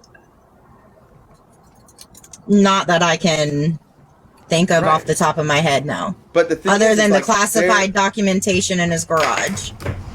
Well, he was the one that reported. He was self-reported. I know. I'm saying other than that, no. That's the only thing that I've ever kind of really hear. A lot of it's more about Hunter. And you're in Maud's Live. Those folks sit up there and they talk all day. They pretend that what Joe Biden did and what Donald Trump did are even remotely the same. Joe Biden invited NARA to come look through it. Donald Trump refused to give them what they wanted for a year and a half, and it required the FBI to come to his house and raid his house to get documents that he refused to give back. But yet that nobody says that in that mod group. Nobody ever draws that dichotomy.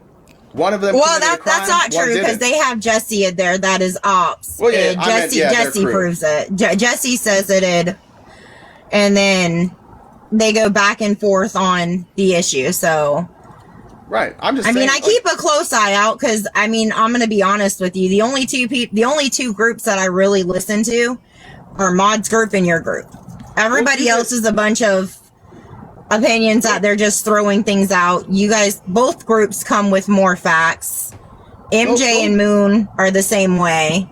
Yeah, go to YouTube. Here's what I would just challenge you to do. Go to YouTube and watch like 3 or 4 full speeches from Joe Biden. You can choose what speeches you want. And then ask yourself, like, is what I just saw reflective of how I'm being told Joe Biden is? Because I watch Joe Biden speak all the time. And there are times when, like, he struggles more than others, but he will go on for 30, 40, 50 minutes, and he'll do great. Did Donald Trump... Dang, there's a bunch of mod haters in here. Yeah, I know. People don't like her. Donald Trump says crazy things all the time that are far more insane. He said that we had planes during the Revolutionary War. He said we were on the verge of World War II. He couldn't remember that he didn't run against Obama. He mixed up Nikki Haley and Nancy Pelosi. Like he does crazy things. He does crazy things all the time. You guys just don't care about it. Well, I didn't harp on. I didn't harp on the mixing up names. Like that's gonna happen. The man's tired. I get it. Both of them are exhausted. I don't harp on that. But that report though. That circulated out where it was like he's incompetent to stand trial. But it wasn't a report. It was just one guy saying, go ahead. Yeah, I just want to make one point. This is like, I don't know if you've ever been deposed. I've been deposed. So speaking from a legal standpoint and speaking about Donald Trump himself in the E. Jean Carroll case, he said over 444 times, I don't know. Right? Or I can't recall. That is a phrase that you are coached in a deposition to use. Agreed. Even if you kind of remember, the key is to not misremember some of it. So if they're like, if you're not 150% sure, this is how my lawyer advised me, then you can't recall because you don't later want to be caught like perjuring yourself. So for then Robert Hur, and I want to point out Trump's best friend gave a great description, the libertarian Harvard educated lawyer Alan Dershowitz, who ran the Harvard Law Review. He's a libertarian. He backs Trump and everything, but said Robert Hur was 100% wrong for what he did. You don't narrativize. You don't use adjectives to describe. And to say in Joe Biden's case, in this case, it's bad to say I can't recall, but when anyone else does it, that's smart legal strategy. We were all coached by our lawyers, but if you're younger, then it's not because you really can't recall. It's because you're smart. You know what I'm saying? And Joe Biden and Donald, I didn't think of it like that. Yeah, and Joe Biden and Donald Trump, they're only 3-4 years apart. Like they would have been in high school together. If we're making the argument that one misunderstands, we need to make the argument that the other isn't competent either. So my point is just those kind of cancel each other. You got out. a valid freaking point. I'm not gonna lie. We're not neurologists. Like we don't know. I'm not gonna debate if Trump's, because I don't want to debate if Joe Biden is. But I do know when I was deposed, it is smart legal strategy to say I can't recall. But in Joe Biden's case, it's used as a weapon against him. So that's the only point. And Christina, that's a valid point. I never looked at it in a deposing way like that. Yeah, I appreciate you having this conversation with us as well. It's like super civil. We're moving through points. So also, I just wanted to say that. Yeah, y'all gonna make me change my mind again. I don't think that's a bad thing to change your mind. Like, I've changed my mind. I went more and more left, the longer I've gotten, and like I've had my mind changed on a lot of issues, and that's to be honest, like when you can get away from partisanship. When you can start to recognize patterns in how people present information, you become a more educated voter, and then it's not chaotic. Like I understand when you go from mod to here, like it's literally like we're living on 2 different planets, right? It is. And that's the hard part is I'm going to tell you that I'm the sane one. Maud's going to tell you that you're the sane one. It's your job to suss out, like, okay, well, which one of them has the facts? Like, which side actually has these facts? Which of this is narrativized? And I just find that, largely speaking, with Joe Biden, he's had the facts on his side. He's been accused. They've tried to impeach Joe Biden more times than they ever tried to impeach Donald Trump. They haven't even got a hearing. Like, they haven't even had enough evidence for that. Donald Trump had 2 hearings, was impeached twice. And the second impeachment... Yeah, like I said, I was leaning towards going Democrat until that all came out. And now I'm like, okay, do I really want to do that? No, I don't, but I really don't know if I want to go Republican all the way. Just vote and then criticize. Vote for who you think is the best candidate, and then when they fuck up, criticize the shit out of them. Don't play like the team game. Be willing to criticize them. There hasn't been a ton that I've been heavily critical of Joe Biden of, but Felice and I have been critical of some things. He's known as the most like pro-union president, and we can name countless examples of times when he could have been far more pro-union and he didn't. He hasn't done much to curb the fact that corporations are just hoarding all the money. Like, it's important. Yeah, there's never a perfect candidate, and I don't think we should align ourselves with one. We have to vote for the best candidate. But then, if we're all critical, and we're most importantly, if we're critical about the people we vote for. Felice brought this up earlier. I don't know if you were here. Just saying, like, those people have an impact. When you can criticize the person you voted for instead of taking that as a personal attack, because it's not. That's when you make real progress, and that's where you can kind of see through the bullshit. I mean, y'all definitely make interesting points that I've not really thought about. I'll give you that. Next week because they're definitely different than mods. Yeah, and next week when we debate, we'll have a Democrat baptismal font here for you. We'll bring you in. We'll bring you into the fold. Oh, I both of y'all, I follow both of y'all, so as soon as y'all get on live, I'll know. I appreciate it. Because that's going to be interesting. You just need to decide when you're doing it, because like I'll make a TikTok like promoting it or something. That would be really, I mean, hell yeah, that would be really cool. I'm definitely... She messaged me yesterday. I told her I was down, and she said sometime next week. So I'm sure we'll narrow it down at the end of this. Yeah, y'all will have a lot of followers because she has a lot of followers, and you have a lot of followers, and I'm just curious who's going to be the panel. No panel. I don't do panels. No panel, just you versus her. Oh, that's going to be really good. Yeah. Yep. So that's going to be interesting. I'll definitely be tuning in for that. Good. Well, anything else you wanted to ask or discuss? No, I just kind of wanted to get clarification and to see what I was missing with the research that I was doing, which I need to do more of, but yeah, no, I'm good. But y'all have a great debate, and I'll continue to watch. Maud is Mother of Dragon. If you ever want some really good resources, there are some brilliant people who love to research in our Discord. If you're looking for a place to hang out and just get resources, shoot me or Jen a DM, and I can get you the link for the Discord. But there's some people in there okay, that perfect. Share sources. Perfect. All right. All right, y'all have a good day. You too. You too. Bye. I don't know what to do when we have civil, logical, reasonable conversation. I'm like, it's almost like, what's happening?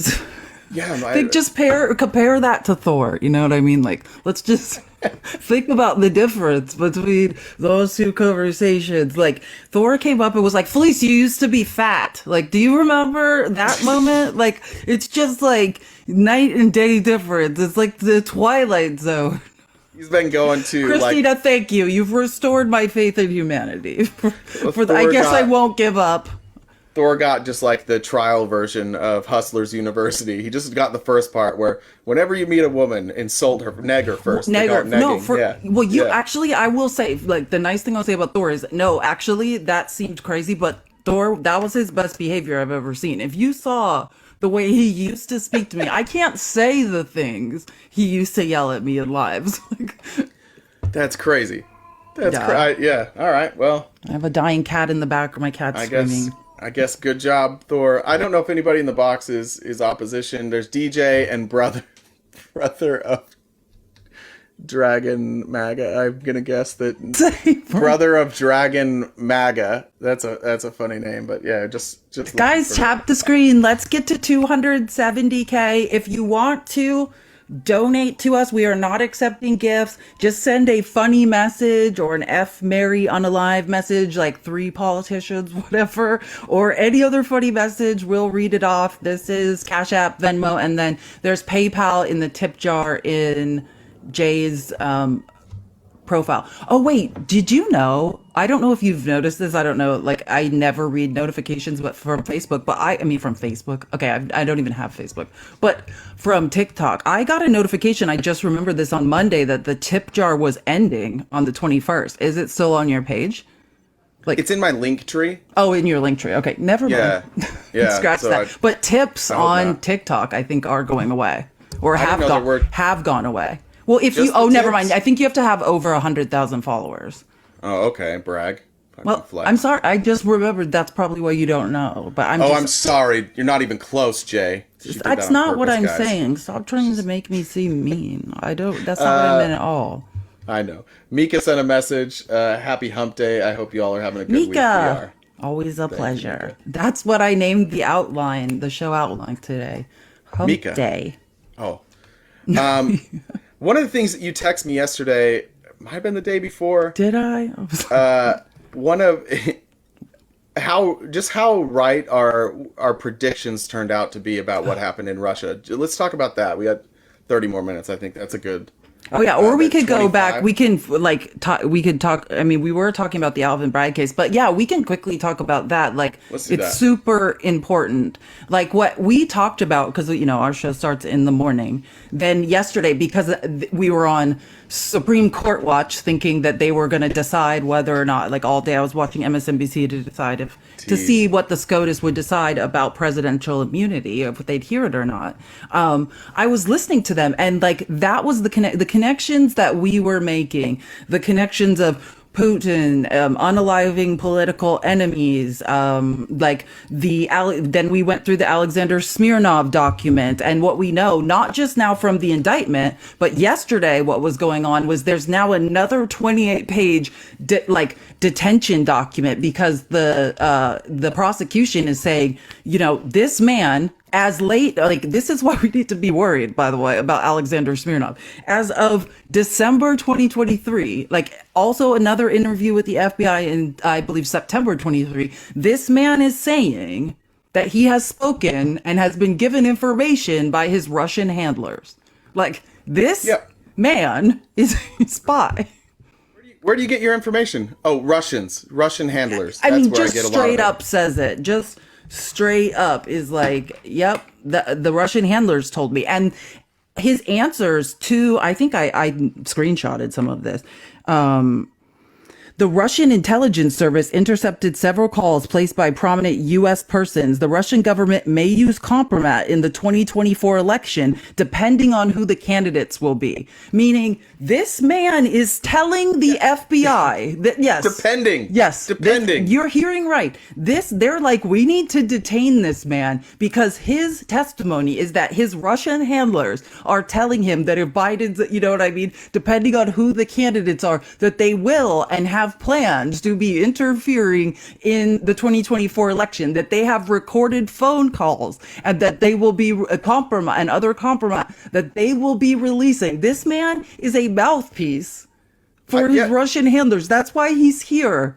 You want to know who they have compromise on? Go on Twitter and just start going through Republicans, people that are in the House and the Senate, and see which ones are being really, really loudly in opposition, or are loudly in opposition of Ukraine. That's who. Yeah. That's who he's talking to. Hey, you guys, you better win, or you better do what we say, because we have compromise. If you ask yourself what happened to Rand Paul, ask yourself what happened to Andy Biggs, ask yourself what happened to Comer. What do you think happened to these people? You think they were just squeaky clean and they just see? Why would the Republicans? Nobody else does. Let's call them MAGA. Why would the MAGA Republicans, Trump's Republicans, who's very pro-Putin, why would they all use a confidential human source, a Russian confidential human source, who now has been proven to be a liar? He never met with the Burisma CEO. He was never told about $5 million payments. He did testify in the indictment, however, that this information was given to him by Russians. And we took that, knowing that Bill Barr had already looked at these 1023s, investigated them, and said, "Oh no, like this is Bill fucking Barr, guys. Bill fucking no. Barr was like, and James Comer's like, no, he just hates Trump." Okay, got it. Listen to this. Okay, so I just want to read you something. That another individual, Russian official 4, the head of a particular unit of a Russian intelligence service, ran an intelligence operation at a club located at a particular hotel.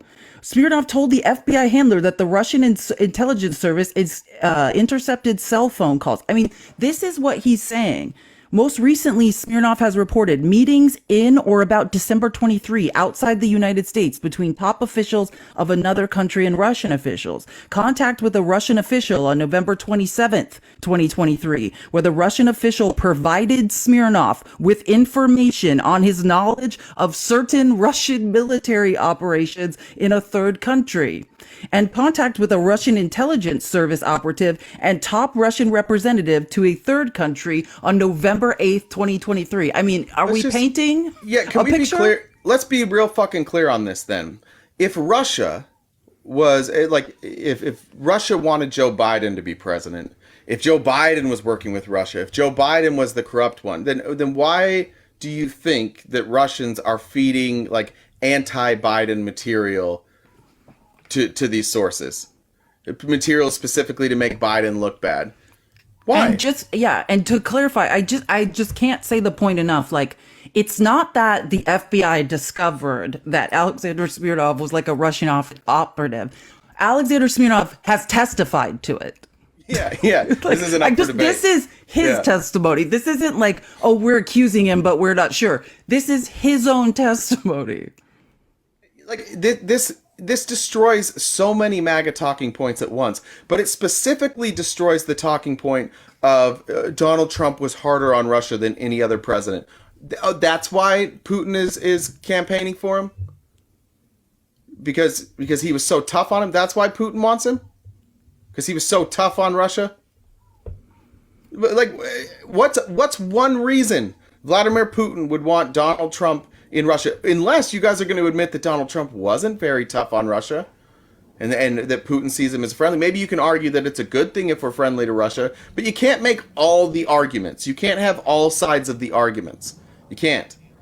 They're in bed together. Donald Trump was still conducting business with the Russian government while he was in office, while he was president. He was still working with the Russian government. Like, guys, it's so transparent at this point that if we can just somehow convince right-wing news to start reporting things fucking accurately, Trump's done. We can get out of this. We can go back to having, like, semi-normal people running for office. We can do this. We can end the cult. You guys just have to start admitting some very obvious things to yourselves. Things that are right in front of your face that you're covering your eyes for.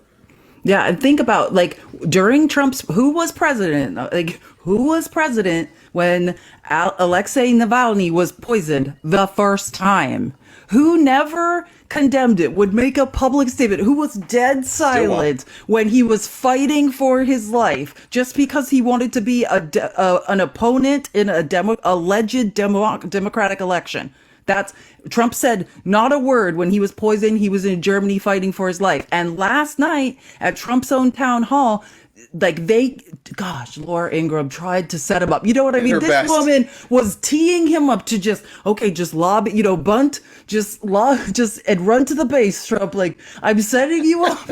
Like, you got this. We're not even going to field it. We're not exactly. Did he do it? No, he literally blamed. He tried this man blamed Alexei Navalny's death, a guy who just wanted to run in an election. He blamed it on him. He said that, well, when he was poisoned the first time, during Trump's presidency, he just never should have gone back to Russia. But Alexei Navalny said, like, I was born in Russia. These are my people. Like, I will fight alongside them. I'm willing to return, knowing he would be jailed as a political dissident, and opponent of Putin, and you're not allowed to publicly oppose Putin in Russia, knowing he'd be jailed and tortured in prison. And now we know eventually be unalived. He went back, and Trump said, Well, he shouldn't have gone back. Well, I thought Trump hated cowards. Alexei Navalny said, no, I'm going to the country I was born in and I'm going to fight. That's his own fault that he was tortured and unalived. When something bad happens to somebody else, Donald Trump will victim shame them. When something bad happens to him, it's a corrupt system. This man has no grasp on reality.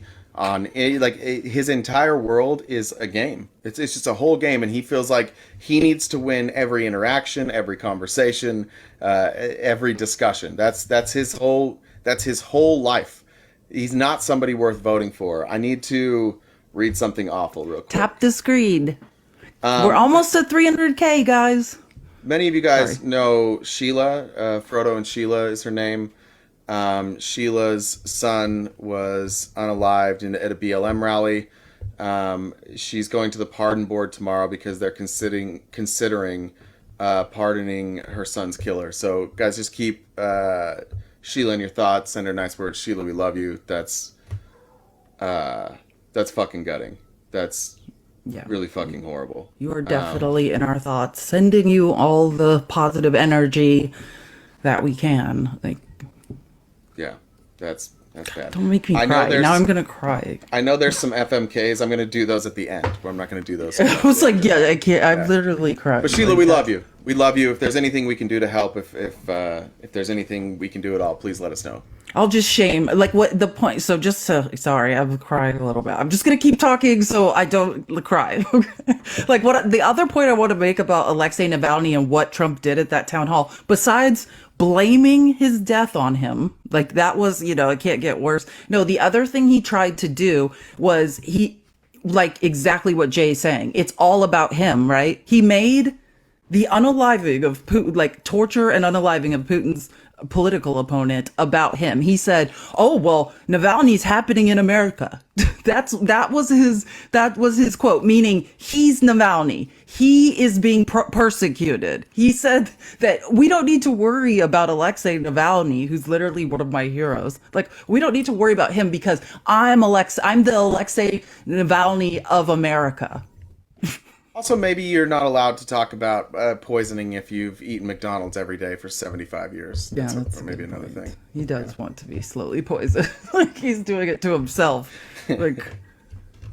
We all eat McDonald's from. I just was gonna. That's what I just said. I was like, we've all done it. We've all done it. I feel bad, Donald. I'll eat some McDonald's sometime this week. I'm not above it at sometimes. I don't eat fast food a lot, but when I do, you know what I mean? There's just those times. I think it's nostalgia or something from childhood because. Yeah, I think the key is for me is that if I do get fast food, I have to eat so much of it that it makes me sick. That's exactly so that for a while I don't want to eat it again. I can't. You can't slowly go in. You gotta do it it has to be at 11 o'clock at night, and then you just have to wake up in the morning and be like, I should not have done that. That's the only way it works for me. That keeps my fast food at a minimum. Yeah. Well, you know what we could do? I'm sorry. I still feel a little bit heavy. I'm just feeling for... What was her name again?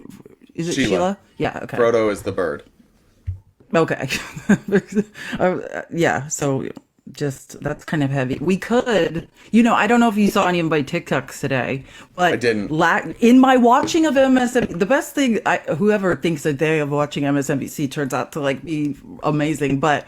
I love Ari Melber's show, The Beat. Ari Melber spent probably 15 minutes, of his entire show dedicating it to shaming Tucker Carlson for going to Russia and doing what he did and how shameful it was, why doing it. And then he had guests on that were just drawing the comparison, the same way that Putin came in and poked Tucker, that is the same thing that will happen to Trump. They are just useful idiots. Tucker put up a better fight than Trump. Tucker didn't go out after and be our entire... For sure, he put up a better FBI, fight. CIA, Department of Justice, they're all lying. Putin's the one telling the truth. At least Tucker had some spine. He didn't come out and do that. Donald Trump, no spine. By the way, Kim, one of our mods, Kim, in the Discord said, Trump is surviving on fast food, chemicals, soda, and snow. He's basically pickled. That's funny. That he's basically pickled. Because you pickle. Yeah, I get it. Never mind. I get it now. That's funny, Kim. I'm going to use that joke. So what Ari Melber did is, if you have been watching now that the Daily Show back, like he used clips, like Jon Stewart dragged Tucker Carlson for going to Russia. Then Jon Stewart's like bestie, John Oliver, dragged Tucker Carlson for going to Russia.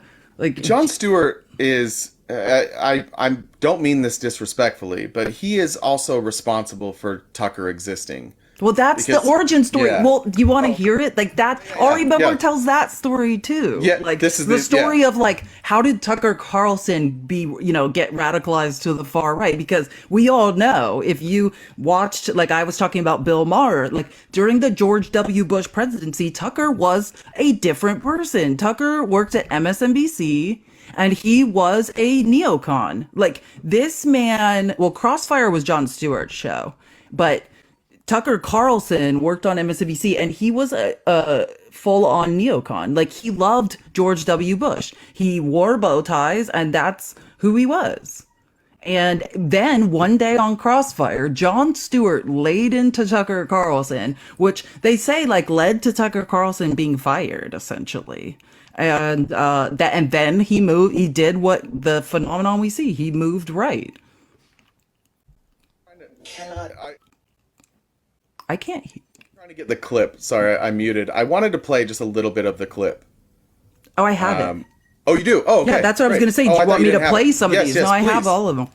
Well, let's go in order. So I'm gonna play like first. We're gonna listen. This is good stuff, and it will cheer everyone up. Not actively listening. I apologize.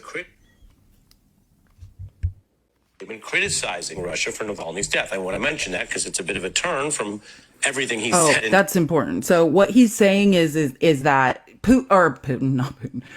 Tucker did come out and criticize Putin for Navalny's death. So he did make a statement, but that's in direct contradiction to everything else he did before. But I think it's good that Ari mentioned that. On his recent trip to visit Putin in Russia. Now, his statement came shortly after the release of this Putin interview and what can only be described at times as an oddly promotional trip.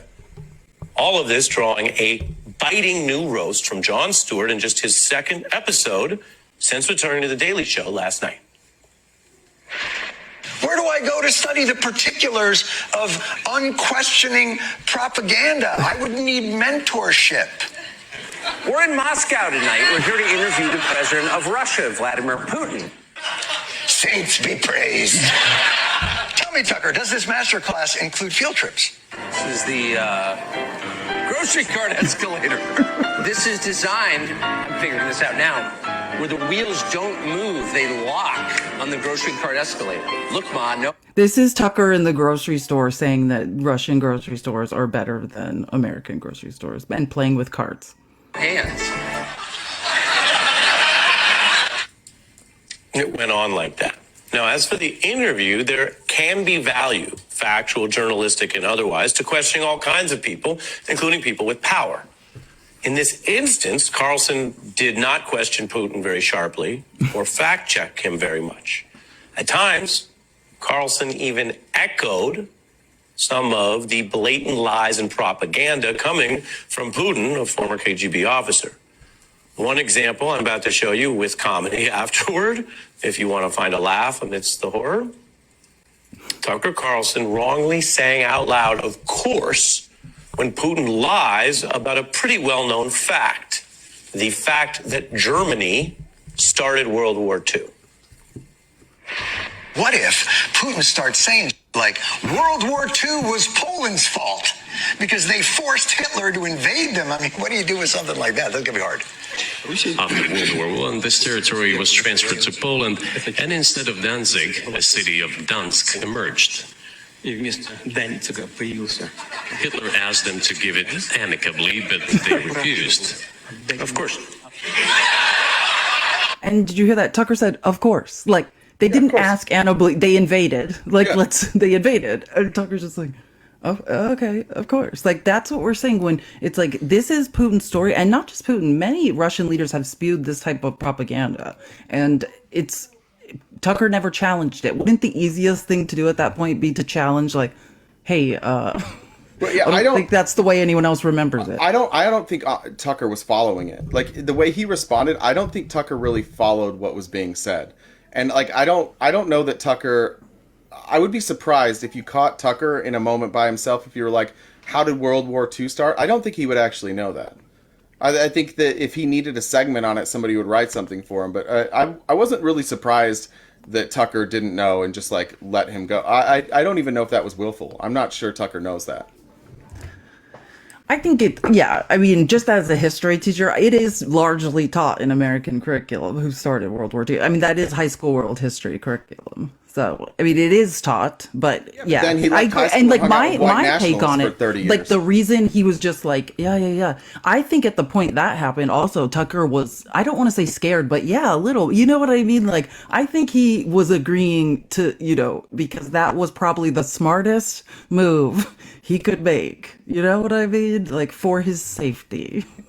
That's how I read it. Like, he was just, anything that man said, he was going to be like, yep, mm-hmm. Yeah, like, whatever you say, sir. Yep, sounds like the truth to me.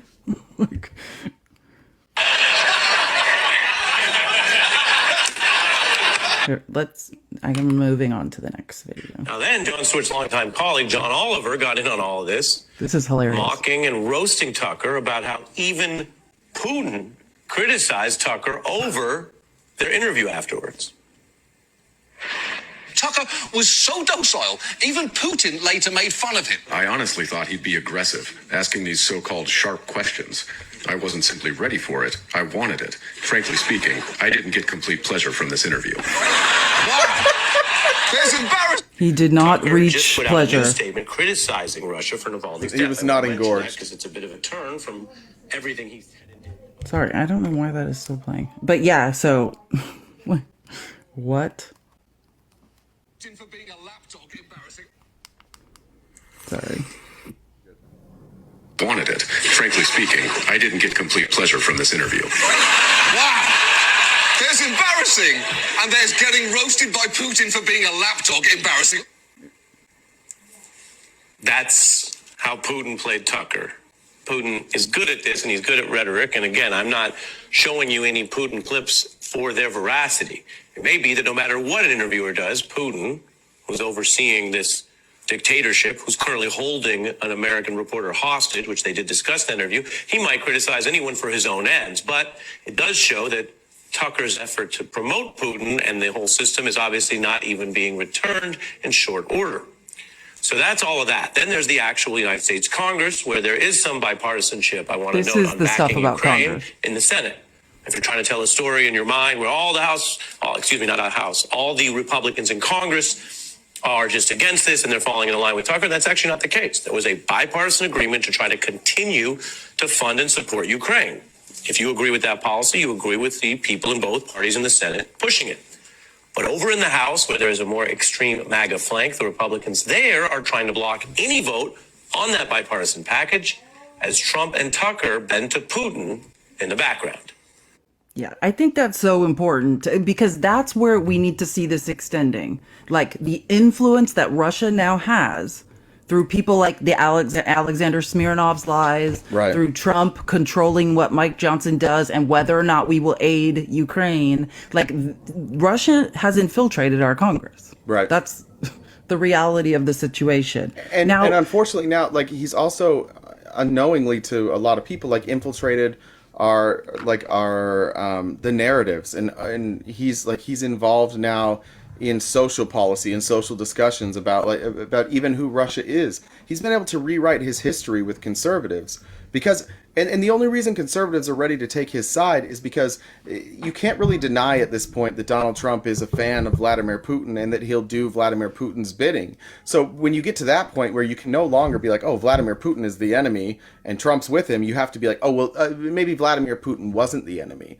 Maybe the enemy was Zelensky. Maybe it was Ukraine all along. That's all that's happening. There's an obvious bias between that Putin has for Trump, and right-wingers don't know what to do with it. So they've now turned Putin into like a semi-good guy.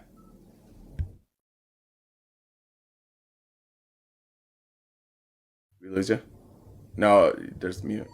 Now you can hear me? Okay, cool.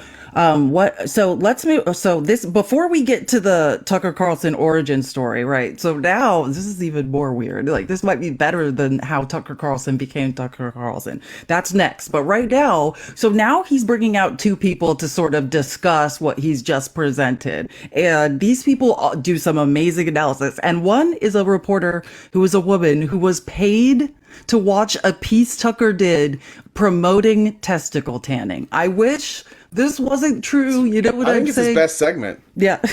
Like, I don't know, but the people Ari Melber got to come on here and talk about this are priceless. Tucker was filleted, roasted, and toasted.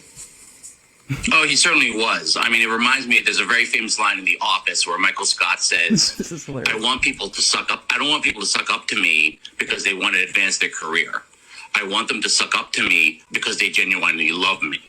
And I think the reality is that a guy like Vladimir Putin knows the difference. He knows that Tucker is merely an opportunist, and opportunists, like dictators know, can't really be trusted because they will simply not be loyal to the dictator and to the regime. And that is a problem I think that the Republicans really have.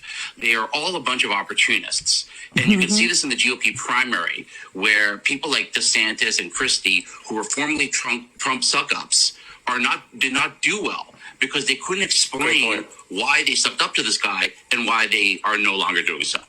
It's actually a great point. Isn't that a great point, though? I mean, that's what it is. You can't believe anything because the theme in the Republican Party is, were you lying then or are you lying now? Right. It puts people into, and whatever name, Christina, I think was her name that was here earlier. It puts, being a Republican now puts you in this space where you never get to feel comfortable. You never feel like that you're living in reality. Every day you're like, how's nobody seeing the same thing that in all fairness, sometimes we see with MAGA, we're like, how the fuck are they missing this? But like, it's been 7 years of just massive confusion and all these hyperbolic statements and all these hyperbolic predictions that never come true. But there's so many of them, then who the fuck could ever figure it out? Like, it's just chaos. The whole thing is chaos. There's no script. There's no line of reasoning. And then you saw, because of this chaos that was created, you see the Christian nationalists being like, here's our chance. Here we go. We finally have the chaos we need. Nobody's really looking. We're going to put our agenda in here. We're going to bribe Trump with money because we can afford to back him. And this is our opportunity to get somebody who will do things that they view as patriotic, but really are just like borderline treasonous or at the very least anti-American. And they're like, yeah, we finally got our guy. Like, just remember that's who the Christians finally got. They finally got a criminal. That's who they've been waiting for all these years. Isn't that the ultimate irony? Like, please. Taking it to some of the theatrics of our current MAGA politics. Joan, here we are at the table. I promised you your turn at this. It seemed like a rough run for Tucker there.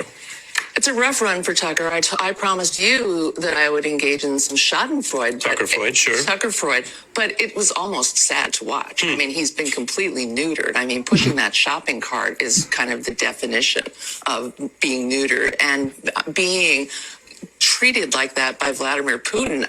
It made me just wish for the day when Putin does the same thing to Trump, because that day probably will come. Putin knows he owns these people and he acts accordingly. You know, Tucker's been all about the end of manhood, masculinity in crisis. Testicle tanning might be the answer to that.